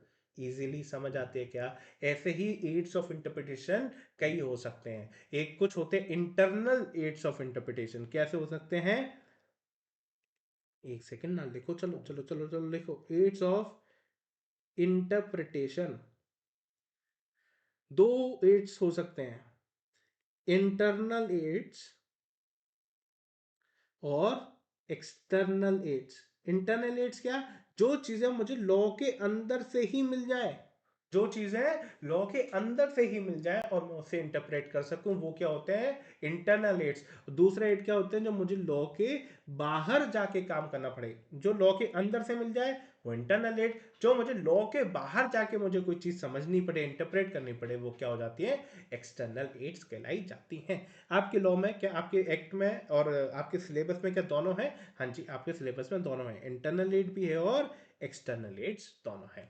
इसमें हमारे को ज़्यादा समय लगाना नहीं है, हम बहुत जल्दी जल्दी इनकी सारी बातें को करेंगे, क्योंकि ये सारी बातें क्यों ऐसी हैं, ये सारी बातें आप पूरे के पूरे एक्ट में इतनी बार पढ़ोगे ना कि आपको ऑलरेडी सब चीज़ें समझ आ ही जाएंगी। तो इसलिए मुझे इसमें ज़्यादा दिमाग लगाना है कि आप लोगों के साथ नहीं, अभी थोड़ी थोड़ी बातें हम करेंगे, ज़्यादा इसमें नहीं हम पढ़ने वाले हैं। ठीक है, इतनी बात क्लियर हो गई? एक सेकेंड रुको, हाँ जी क्लियर। आ जाओ, सबसे पहली बात करता है वो एक्सप्लेनेशंस।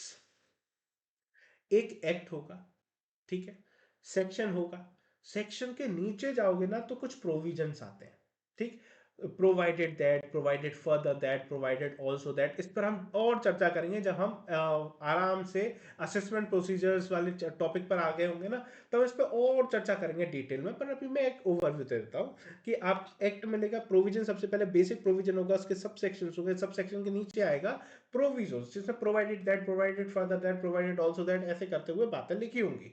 उसके भी नीचे आता है क्या? एक्सप्लेनेशन आते हैं, जहां पे सरकार जो ऊपर जो उन्होंने लॉ लिखा ना, जो चीजें लिखी, कुछ ऐसे शब्द लिख लिए जिसका उसको मीनिंग देना है कि इस शब्द को आप किस तरह से इंटरप्रेट करोगे, तो वो बातें सरकार उसी सेक्शन के नीचे एक्सप्लेनेशन में लिख देती है, समझा देती है, अपना मतलब इंटेंशन ही क्लेरिफाई कर देती है। भैया अपना दिमाग मत लगाना, कृपया करके अपना दिमाग मत लगाओ, हम खुद ही बता देते हैं आपको कि हम जो ऊपर कहने वाले हैं हमारा मतलब क्या है, कहना क्या चाहते हो। थ्री इडियट मूवी देखी ना, अप डाउन अप डाउन, अरे भाई कहना क्या चाहते हो, वो वाली बात बताओ। तो वही कहता है एक्सप्लेनेशन, जैसे उसका शब्द में ही है, वो कहता है भैया मैं एक्सप्लेन कर दूंगा। Explanation generally meant to explain और clarify the meaning of certain words and expression जो मेन प्रोविजंस में ऊपर लिखे गए हैं। अच्छा, प्रोविजोस क्या होते हैं, जो मैंने आपको बताया, क्या प्रोविजोस क्या बताया मैंने आपको? मैंने बताया ना, provided that, provided further that, provided also that, ऐसी करके बातें लिखी होती हैं। हालांकि मैं इसको आगे और समझाऊंगा आराम से, पर प्रोविजोस अभी मैं एक मतलब क्या बताऊं, जो वो प्रोविजन, जो मेन प्रोविजन लिखा है ना, उसका कोई एक्सेप्शन देना है, उसके बारे में कहना ये वाला प्रोविजन एप्लीकेबल होगा, इन केसेस में नहीं होगा।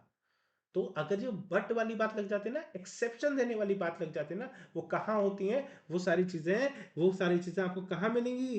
प्रोविजोस में मिलेंगी, जो कार्व आउट्स और एक्सेप्शंस प्रोवाइड करती है या फिर कंडीशंस लगाती हैं कि ये प्रोविजन एप्लीकेबल होगा, बट ये कंडीशंस आपको फुलफिल करनी पड़ेंगी। सबसे खतरनाक पता है क्लॉज क्या होता है? Non obstante clause. क्या बोलते हैं? नॉन ऑब्स्टेंटे क्लॉज क्या होता है भाई? ये नॉन ऑब्स्टेंटे क्लॉज कोई बताएगा मेरे को? आता है किसी को दिमाग में? नॉन ऑब्स्टेंटिव क्लॉज कहता है हमें सुननी ही नहीं है।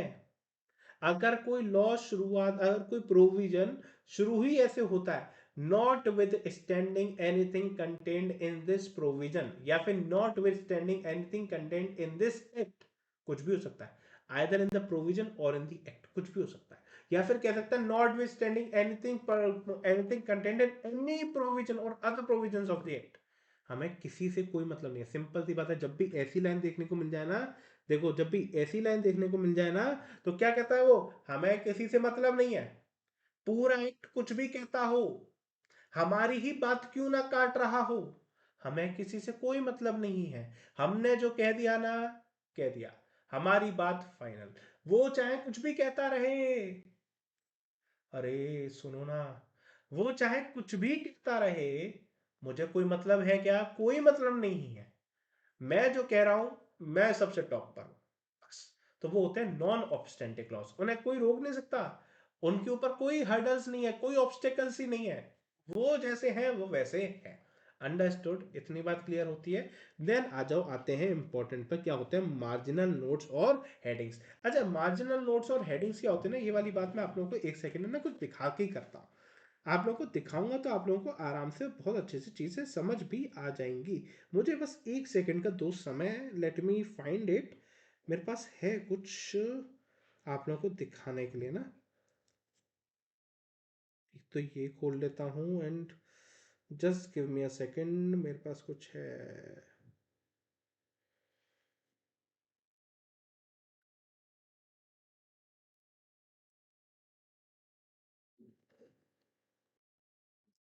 यस, आ जाओ चलो। मैं आपको मार्जिनल नोट्स और हेडिंग में कुछ दिखा रहा था। देखो, सबसे पहले मैंने आपको बताया था मेमोरेंडम टू फाइनेंस बिल। ये ऐसा होता है, memorandum to finance bill explaining the provisions of the finance bill वगैरह। इसमें हर चीज आपको एक्सप्लेन मिलेगी कि हम ये क्यों चीज लेकर आए हैं, क्या चीज है, रीजन वगैरह। देखो ना, इसमें हर चीज आ जाती है। कुछ चीज समझानी होगी तो हर चीज उसमें समझा के लाई जाएगी कि भैया हम ये चीज क्यों लेकर आ रहे हैं, तो ये प्रोविजन जहां जहां मुझे जरूरत होगी, I will refer to it. ठीक है, पर इसमें आपके सारे के सारे प्रोविजंस लिखे जाते हैं कि हम ये चीज लेकर आए हैं, तो ये चीज क्यों लेकर आए हैं। सबसे पहली बात ये हो गई।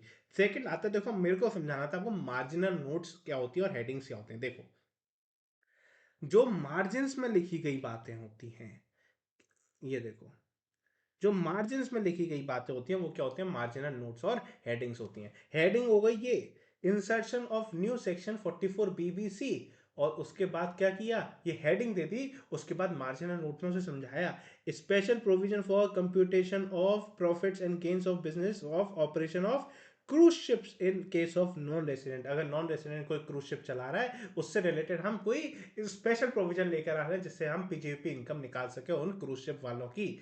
तो ये क्या किया उन्होंने, पहले एक हेडिंग दे दी। क्या किया, एक हेडिंग दे दी, उस हेडिंग के बाद उसको मार्जिनल नोट्स में क्या करते हैं, एक्सप्लेन कर दिया। तो हेडिंग्स के साइड में ही जो एक्ट होता है, ये देखो आपका ऑफिशियल गैजेट है।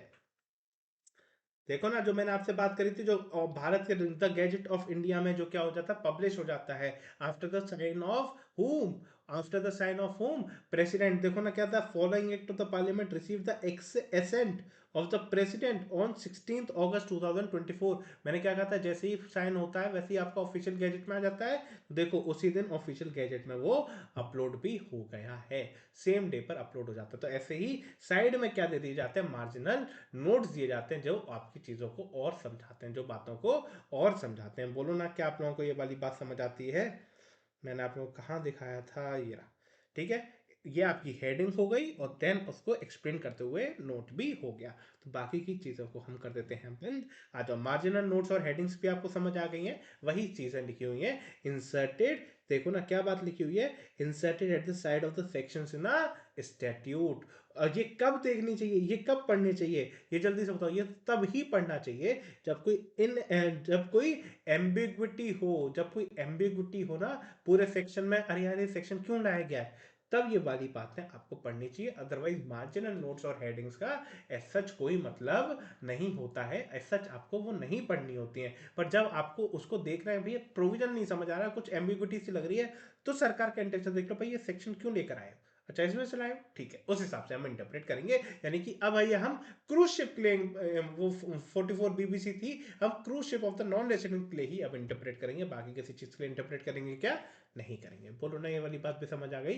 और फिर आता है definition clause and undefined words. वो क्या होता है, देखो ना, कई बार ऐसा होता है कि हर जगह पर हमने क्या किया होता है, रिपीटेटिव वर्ड्स हमारे को यूज करने हैं, हर जगह पे वही वर्ड्स हमको यूज करते रहने हैं। तो हम क्या करेंगे, कई बार हम सारे वर्ड्स को बार बार डिफाइन करने की जगह हम कहते हैं एक सेक्शन बना देते हैं, which is section number 2। Usually हमारे पास सेक्शन नंबर 2 होता है एक्ट का, जिसमें सारे के सारे ना डेफिनेशंस कंबाइंड होती हैं। हर सेक्शन हमारा 2 के अंदर कई सारी डेफिनेशंस डाल दी जाती हैं कि एक्ट में आगे जाके कहीं भी ये शब्द आपको मिल जाए तो उसकी डेफिनेशन आपको सेक्शन नंबर 2 में आके ही ढूंढनी है। बट कभी कभार ऐसा होता है कि सरकार डिफरेंट डिफरेंट व्यूज देना चाहती है, यानी कि जेनरिक वे में तो जो डेफिनेशन क्लॉज में डेफिनेशन दे दी वही पूरे पूरे एक्ट में जाके अप्लाई होने वाली है।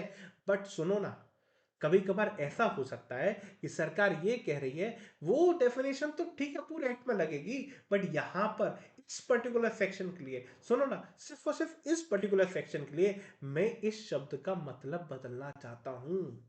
तो सरकार उसी सेक्शन के अंदर उसको एक्सप्लेन कर देगी कि for the purpose of this section the word this means that. समझे क्या? अंडरस्टूड? इजी?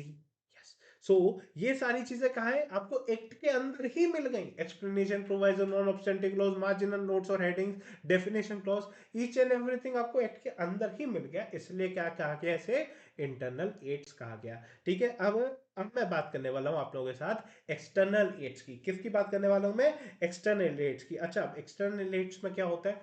लेजिस्लेटिव हिस्ट्री देखो भाई, आज तक किस तरह से हिस्टोरिकल सेटिंग्स कैसे हो रही हैं, कोई वर्ड्स एम्बिगुअस है तो हिस्टोरिकल फैक्ट्स देखो, उसको किस तरह से इंटरप्रेट किया गया था, उसको किस तरीके से पहले इंटरप्रेट करके किस तरह से रूलिंग दी गई थी, आपको वो समझना पड़ेगा। जब वो समझोगे उस हिसाब से आपको समझ आएगा भैया अच्छा इस चीज को इस तरह से इंटरप्रेट करना है। देन आते हैं सर्कुलर्स।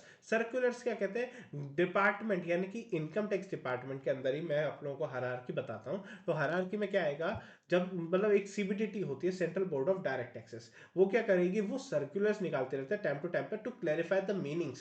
कई चीजों के मतलब वो समझाती रहती है कि भाई इसका मतलब ये है, इसको आपको इस तरीके से लेकर जाना है। सर्कुलर में कई सारे प्रोसेसेस बता रखे होते हैं। वो क्या होते हैं, वो बाइंडिंग होते हैं किस पर?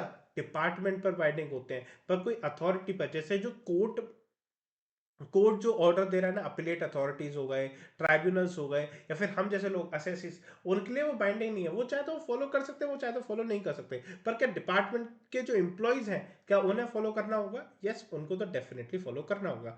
देन होती है बजट स्पीच। जो निर्मला ताई 1 तारीख को आके जो भाषण देंगी, वो स्पीच को भी आप पढ़ के, उस स्पीच को सुन के भी आप समझ सकते हो कि ताई क्या कहना चाहती हैं, ताई का मतलब क्या है, ताई इसको कैसे इंटरप्रेट करती हैं, क्या बोल रही हैं। और स्पीच में उन्होंने कई ऐसे बोला होगा, इसको बताते बताते, to give relaxation to the tax payers, to give this, to give that, I propose this, 50 चीजें उन्होंने बोली होगी। तो उनकी स्पीच को सुन के भी समझ सकते हो कि भाई उनके कहने का मतलब क्या था, ये प्रोविजन लाने का मतलब क्या था। ठीक है ना, तो वो बजट स्पीच से भी आप समझ सकते हो। Then explanatory memorandum. ठीक है ना, जैसे मैंने बताया वही वाली चीज, notes of clauses and memorandum explaining the provisions of the finance bill, ये सारी चीजें क्या होती हैं? एक्सप्लेनेटरी मेमोरेंडम्स हो गए। ठीक है, फिर डिक्शनरी का मीनिंग। अरे भाई कोई नॉर्मल मीनिंग है, in absence of such definition, कहीं डेफिनेशन डिफाइन ही नहीं करी, ना तो पर्टिकुलर वर्ड आपने पर्टिकुलर प्रोविजन में डिफाइन किया, और ना ही आपने कहाँ डिफाइन किया, सेक्शन नंबर 2 में। तो आप डिक्शनरीज का मतलब आप यूज कर सकते हो। तो ये सब क्या है, आपने एक्ट के बाहर निकल के अब आपने कुछ चीजों को सर्च आउट किया, तो उसका मतलब क्या हो जाता है, वो हो जाते हैं एक्सटर्नल एड्स हो जाता है। ठीक है, मैं आप लोगों को ऑलरेडी मैं मेमोरेंडम टू फाइनेंस बिल समझा चुका था। मैं मेमोरेंडम टू फाइनेंस बिल में समझा चुका था, वो कहाँ आता है? एक्सटर्नल एड्स में आता है। क्यों? क्योंकि भैया वो ब्लॉक का पार्ट नहीं है ना, वो एक अलग डॉक्यूमेंट है, इसलिए वो एक्सटर्नल एड कहा जाता है। इंटरनल एड्स में देखो ना, वो सारी चीजें नहीं आई। अंडरस्टूड? बोलो ना क्लियरली। क्या आपको ये aids of interpretation and rules of interpretation में बात क्लियर हो गई? ठीक है, अब मुझे कुछ आप लोगों से और बातें करनी है। हम इतनी बातें करने के बाद चलो अब जल्दी से एक एक घूंट लगा लो पानी के, 1 मिनट का ब्रेक लो, उसके बाद में आप लोगों के साथ कुछ अच्छी बातें करते हुए आगे बढ़ता हूँ। अब हम कुछ बेसिक बेसिक सी बातें करेंगे जो शॉर्ट शॉर्ट में जल्दी से कंप्लीट होगी। कैसे पावर्स मिली, किसको क्या पावर है, किस तरह से है इनकम टैक्स एक्ट, किस कितने सेक्शन में बटा हुआ है, कुछ चीजें हम इनमें डिस्कस करेंगे। एक हायरार्की भी डिस्कस करेंगे कि इनकम टैक्स एक्ट की हायरार्की क्या है, एंड देन आगे हम धीरे धीरे अब इनकम टैक्स में अंदर घुसते हुए जाएंगे। ठीक है ना? So take a break of 1 minute, then we will meet.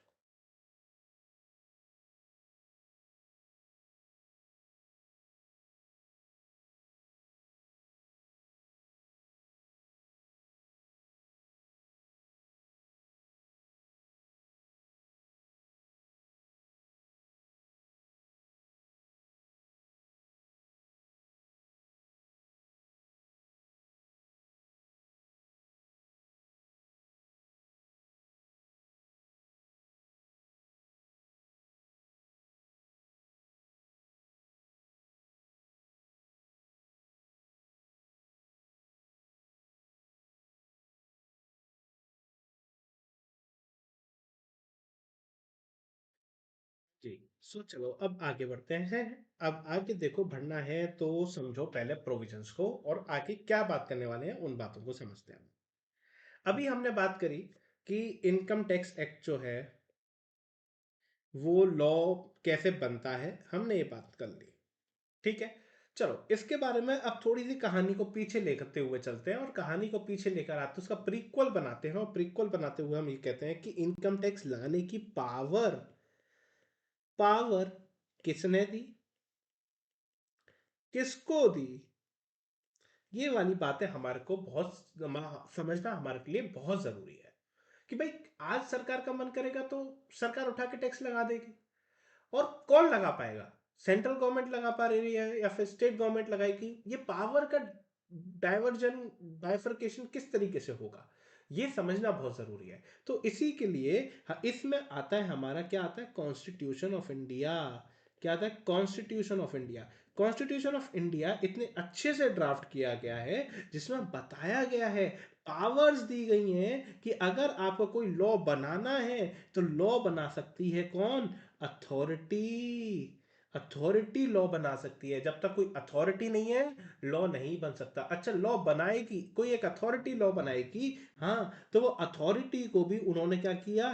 Divide कर दिया। किसमें? 3 पार्ट्स में डिवाइड किया। कहती है पहली होती है यूनियन लिस्ट, फिर होती है स्टेट लिस्ट, और फिर होती है एक कॉनकरेंट लिस्ट।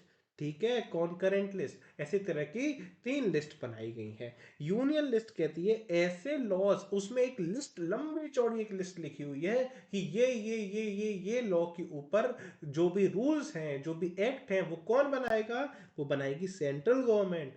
और अच्छा, स्टेट लिस्ट में ऐसे ही कई सारी लिस्ट ऑफ एक्ट्स दे रखी हैं, वो कौन बनाएगा? उस पर कोई भी लॉ बनाना है तो सेंट्रल स्टेट गवर्नमेंट बनाएगी। और कॉन्करेंट लिस्ट में ऐसे कई सारी एक्ट्स और सिचुएशन लिख रखी हैं कि इस पर कभी एक्ट बनाना हो, इस पर कभी भी लॉ बनाना हो, तो central government plus state government दोनों साथ में मिलकर बनाएंगी। एंड इसमें ही आ जाता है आपका जीएसटी, है ना? और सेंट्रल गवर्नमेंट में आओगे ना तो एंट्री नंबर 82 मिलेगी, यानी कि यूनियन लिस्ट जब पढ़ोगे ना तो एंट्री नंबर यानी कि 82 नंबर के पॉइंट पर लिखा होगा इनकम टैक्स, और टैक्सेस ऑन इनकम ऐसे लिखा होगा, taxes on income other than agricultural income. यानी कि 82 नंबर की एंट्री ही हमें कहती है, सरकार को पावर देती है कि आप कोई भी इनकम पर टैक्स लेने के लिए लॉ बना सकते हो। कौन लॉ बना सकता है? Central government. के स्टेट गवर्नमेंट बना पाएगी क्या? नहीं। क्यों? क्योंकि सेंट्रल, हमारा कॉन्स्टिट्यूशन जो सबसे टॉप पर है, उसने ही अथॉरिटी बांट दी, उसने ही कह दिया कि taxes of income union list का पार्ट है, जिस पर टैक्स कौन बनाएगा, जिस पर टैक्स कौन कलेक्ट करेगा? वो कौन कलेक्ट करेगा? Central government. पर साथ में एक एक्सेप्शन देते हुए हुए लिखा कि एग्रीकल्चर इनकम को यहां से हटा दो। क्यों? क्योंकि एग्रीकल्चर इनकम पर टैक्स कलेक्ट करने की पावर दी गई है स्टेट गवर्नमेंट को। एग्रीकल्चर इनकम पर टैक्स कौन कलेक्ट करेगा? स्टेट गवर्नमेंट टैक्स कलेक्ट करेगी, वहां सेंट्रल गवर्नमेंट नहीं आ सकती है। बोलो ना, क्या ये वाली बात आप लोगों को अच्छे से समझ आ जाती है क्या? इतनी सी बात समझ आती है क्या? चलो आ जाओ, देखो पढ़ लो अब इसे। ज्यादा हम इसमें दिमाग नहीं मारेंगे क्योंकि बहुत इतना डिटेल में ले जाने की आप लोगों को जरूरत नहीं है। The constitution of India in article 265 says that no tax shall be levied और collected except by the authority of law. कोई भी टैक्स कोई और नहीं कलेक्ट कर सकता। कौन कलेक्ट कर सकता है? Authority of law. ठीक है, और उसी में 7 शेड्यूल टू आर्टिकल नंबर 246, एक आर्टिकल है 246 of the constitution of India, उसमें 7 शेड्यूल है। 7 शेड्यूल में 3 लिस्ट दी गई है। इस यूनियन लिस्ट जो लिस्ट नंबर 1 है, स्टेट लिस्ट और कॉन्करेंट लिस्ट। जो आपकी यूनियन लिस्ट है उसमें एंट्री नंबर 82 है, जो लेवी करते हैं taxes on income other than agriculture income, जिसपे आपकी एक्सक्लूसिव पावर किसको दी गई है लॉ बनाने की? यूनियन गवर्नमेंट को दी गई है। ठीक है ना? एंड सेम देखो तो legislation of any state, the legislation of any state का मतलब क्या है? यानी कि स्टेट गवर्नमेंट के पास पावर है to make any laws contained in the state list and concurrent list, यानी कि both parliament and the state legislature. Parliament कहां पर हो गई? यूनियन लिस्ट में, यानी कि सेंट्रल गवर्नमेंट वाली। और स्टेट लेजिस्लेचर की खुद की विधानसभा होती है ना, तो विधानसभा को कहते हैं स्टेट लेजिस्लेचर। तो वहां आपको कॉन्करेंट लिस्ट में दोनों के पास पावर है कि दोनों आपके क्या बना सकते हैं? आपके लॉ बना सकते हैं। आ जाओ फिर कंपोनेंट्स की हम कुछ बात कर लेते हैं कि कंपोनेंट्स ऑफ इनकम टैक्स क्या होते हैं। मैंने आपको बताया इनकम टैक्स एक्ट होता है, इनकम टैक्स रूल्स होते हैं, देन हर साल मैडम आती हैं और कुछ चेंजेस करके चली जाती है, उसको कहते हैं फाइनेंस एक्ट। देन मैंने कुछ आपको सर्कुलर्स के बारे में बताया था, मैंने आपको केस लॉस के बारे में भी बता दिया, तो मैंने मोटा मोटा आपको हर चीज बता दी। बस मुझे सर्कुलर और नोटिफिकेशन के बीच का एक डिफरेंस मुझे बताना है, वो मैं आपको बताते हुए चलता हूँ। थोड़ी ये ऊपर की मुझे बात करनी है। इनकम टैक्स एक्ट में देखो टोटल 298 सेक्शंस है, ठीक है ना? और ये 14 शेड्यूल्स में क्या हुआ है? बटा हुआ है। इसमें 14 शेड्यूल्स है, 14 शेड्यूल्स मिलते हैं और 298 सेक्शंस मिलते हैं। ठीक है, इनकम टैक्स जो रूल्स है वो मैंने बता दिया। सीबीडीटी के पास पावर है रूल्स बनाने की, उसमें सब रूल्स बनाने की, प्रोविजन एक्सप्लेनेशन सब कुछ देने की पावर है। मैंने फाइनेंस एक्ट के बारे में बताया जो हर साल आपके 1 फरवरी को आता है, और जो बजट जो अनाउंस होता है फाइनेंस मिनिस्टर करती है, पार्लियामेंट बजट सेशन में किया जाता है। एवरीथिंग मैंने बताया आपको, एसेंट लेनी होती है बोथ द हाउसेस की, उसके बाद प्रेसिडेंट असेंट देती है, the bill become the finance act. उसके बाद बिल क्या बन जाता है? फाइनेंस एक्ट बन जाता है। उसके बाद वो नोटिफाइड कहां हो जाता है? ऑफिशियल गैजेट ऑफ इंडिया में। ठीक है ना? और जो फाइनेंस एक्ट होगा ना, जो फाइनेंस एक्ट बन के आएगा ना, उसमें उसके फर्स्ट शेड्यूल में क्या होता है? फर्स्ट शेड्यूल के 4 पार्ट्स होते हैं। ये पार्ट्स आपको याद रखने की जरूरत है क्या? नहीं, सुन लो। ठीक है, part 1, tax rate applicable for the current assessment year 26-27। आपके लिए, आपके आपके इस साल के लिए, आपके अटेम्प्ट के लिए असेसमेंट ईयर 26-27 एप्लीकेबल है, तो प्रीवियस ईयर 25-26 एप्लीकेबल है। असेसमेंट ईयर और प्रीवियस ईयर की इन बातें आप लोगों के लिए बहुत जरूरी है। ये दोनों चीज आपको याद रखनी पड़ेगी। असेसमेंट ईयर क्या होता है, प्रीवियस ईयर क्या होता है, बात करेंगे, पर आप लोगों को एक मोटा मोटा आइडिया तो होगा। भाई इंटरमीडिएट निकाला है, आपने इंटर्नशिप करी, फिर भी मैं बात करूंगा इन सबसे रिलेटेड। तो इसमें आपके लिए पार्ट 1 में होता है जो भी टैक्सेस आपके लिए एप्लीकेबल होने वाले हैं, साल के लिए पार्ट 1 में लिखे जाते हैं। पार्ट 2 बात करता है कि इसकी स्पेसिफाइड टीडीएस रेट्स, इस साल कैसे कैसे टीडीएस के रेट्स लगने वाले हैं, वो पार्ट 2 बात करेगा। पार्ट 3 बात क्या करेगा? स्पेसिफिक करेगा बात किससे रिलेटेड? रेट से related, under the head of salaries. Advance tax की कैलकुलेशन से रिलेटेड वो कुछ बातें करेगा। वो सारी बातें आपको करते रहेगा। और अगर किसी आदमी को डिफॉल्ट टैक्स रिजीम से क्या करना है, ऑप्ट आउट करना है, तो उससे रिलेटेड भी बात करेगा। वो सब मैं आप लोगों के साथ अभी डिस्कस करूंगा। ठीक है, पार्ट 4 क्या बात करेगा? आपको नेट एग्रीकल्चर इनकम निकालनी हो तो उसका रूल्स क्या है, वो पार्ट 4 बात करता है। ठीक है ना? केस लॉस हम समझ ही चुके हैं, केस लॉस क्या होते हैं। ठीक है, सुप्रीम कोर्ट होता है, हाई कोर्ट होता है, जुडिक्शनल एरिया पर होता है। अच्छा, इसमें एक बात सुन लो, केस लॉस से रिलेटेड एक बात आप लोगों को क्या पता होनी चाहिए, जो सुप्रीम कोर्ट की रूलिंग होती है ना, वो all over India pan India applicable होती है, हर जगह पर एप्लीकेबल होगी। पर जो हाई कोर्ट ने रूलिंग दी है ना, तो जो उसकी ज्यूरिडिक्शन होगी ना, जो उस हाई कोर्ट की ज्यूरिडिक्शन होगी, सिर्फ वहां तक अप्लाई होती है। दूसरे कोर्ट उसको मान सकते हैं, सुन सकते हैं कि हाँ, जो उसने दिया ऐसा रूलिंग, तो हम भी ऐसी रूलिंग दे सकते हैं, उसको यूज कर सकते हैं, बट तो जरूरी है क्या वो मानना जरूरी है क्या? नहीं, वो मानना जरूरी नहीं है। पर हाँ, जैसे सपोज करो हाई कोर्ट पटना ने कोई रूलिंग दी है, तो वो पटना के ज्यूरिडिक्शन में पूरे पूरे पटना पर तो वो क्या हो गई, एप्लीकेबल हो गई, पर बाकी किसी डिस्ट्रिक्ट पर एप्लीकेबल हुई नहीं हो पाई। अंडरस्टूड और नॉट? ठीक है ना? बाकी से रेफरेंस लेना चाहे ले सकते हैं, आप यूज करना चाहो कर सकते हो अपनी दलील रखने के लिए, बट क्या वहां किसी और ज्यूरिडिक्शन का जज क्या बाइंड है क्या उसकी डिसीजन को मानने के लिए? नहीं।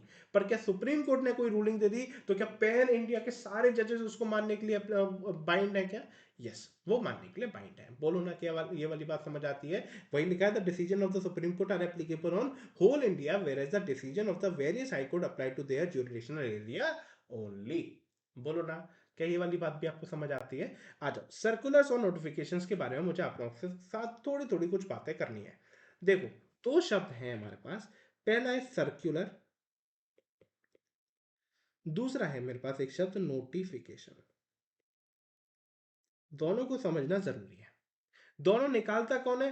दोनों निकालता है सीबीडीटी। कौन निकालता है दोनों? सीबीडीटी निकालता है, central board of direct taxes. अच्छा, central board of direct taxes क्या है उसको समझ लेते हैं पहले, तभी वाली बातें हमारे को समझ आएंगी। देखो, there is a government of India, है कि नहीं? Government of India, government of India के अंदर एक डिपार्टमेंट है जिसको कहते हैं फाइनेंस मिनिस्ट्री। ठीक है, फाइनेंस मिनिस्ट्री। फाइनेंस मिनिस्ट्री ने अंदर एक डिपार्टमेंट बना रखा है which is a department of revenue. यानी कि जो भी पैसा आना है ना, ये कौन संभालेगा? Department of revenue. Department of revenue के अंदर आती हैं दो दो स्ट्रीम्स, दो डिपार्टमेंट। डिपार्टमेंट ऑफ रेवेन्यू के भी अंडर कौन आते हैं? दो डिपार्टमेंट। एक होता है सीबीडीटी और एक होता है सीबीआईसी। सीबीआईसी, सीबीडीटी क्या है? Central board of direct taxes. Central board of direct taxes क्या है आपका? सीबीडीटी। अच्छा, सीबीआईसी क्या है? Central board of indirect taxes and customs.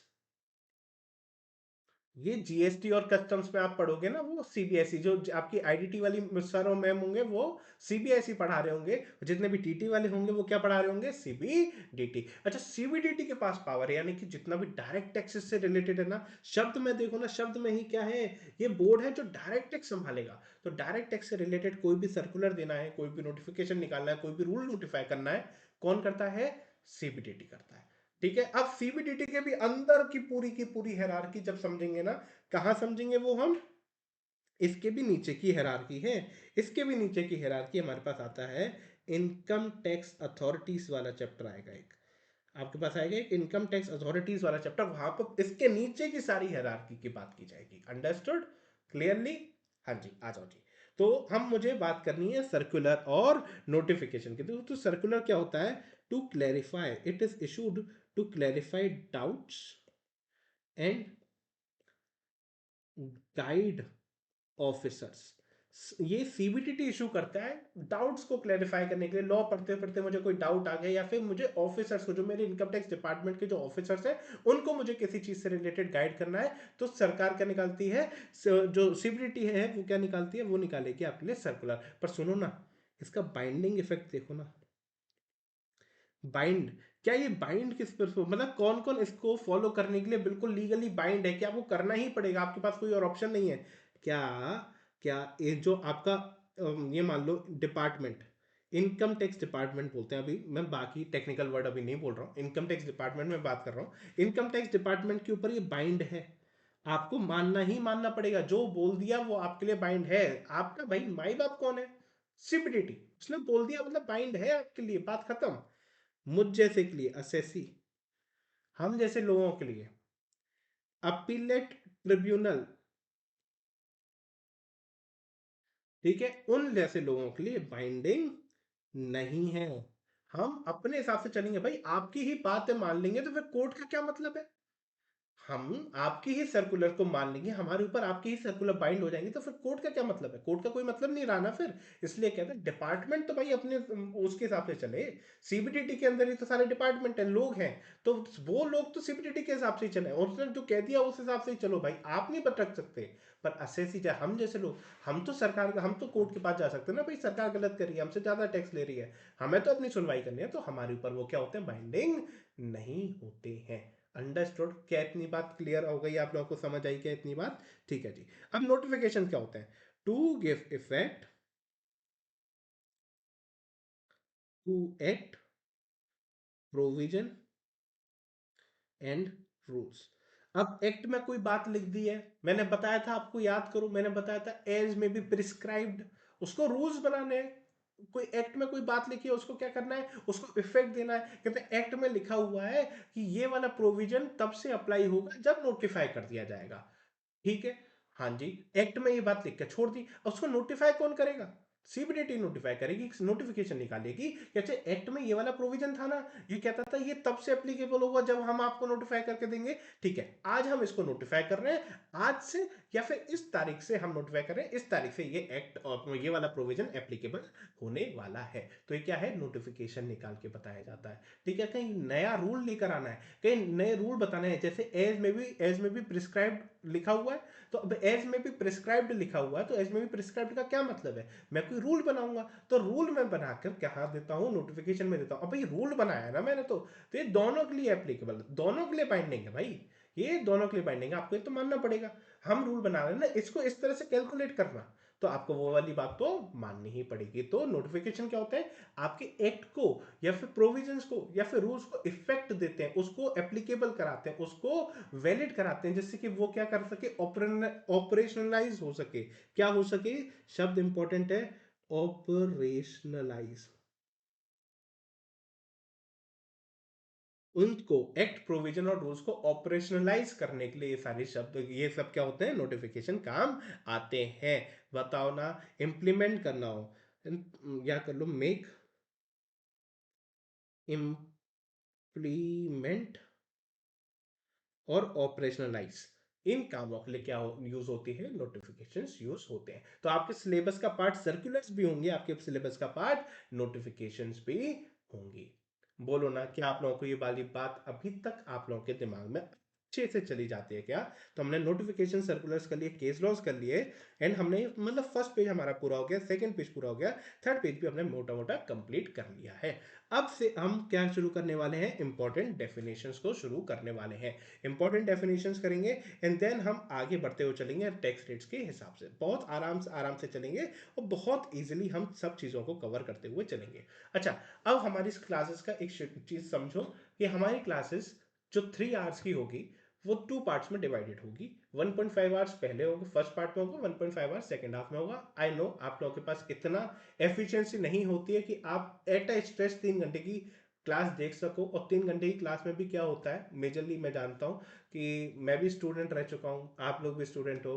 3 घंटे जैसे ही क्लास देखे ना, वैसे ही मेंटली डिस्टर्ब हो जाता है आदमी, हाँ 3 घंटे बैठना पड़ेगा, नहीं। तो हम 1.5 घंटे की 1.5 आवर्स की क्लासेस रखेंगे, जिससे कि आप आराम आराम से एक मेंटल प्रेशर के बिना आप चीज़ों को, क्लासेस को कंप्लीट कर पाओ। तो इसी के बाद अब आपका सेकंड पार्ट शुरू हो जाएगा क्लास का, जिसमें हम इंपॉर्टेंट डेफिनेशंस वगैरह करेंगे। पार्ट 2 आप उसको ओपन कर सकते हो, this will be a lecture 1A, and then there will be a lecture of 1B। तो 1A हम यहीं खत्म कर रहे हैं, 1B हम शुरू करेंगे, जिसमें हम rest of the 1.5 hours of the lecture उसमें हम कंप्लीट करेंगे। Okay, is this fine?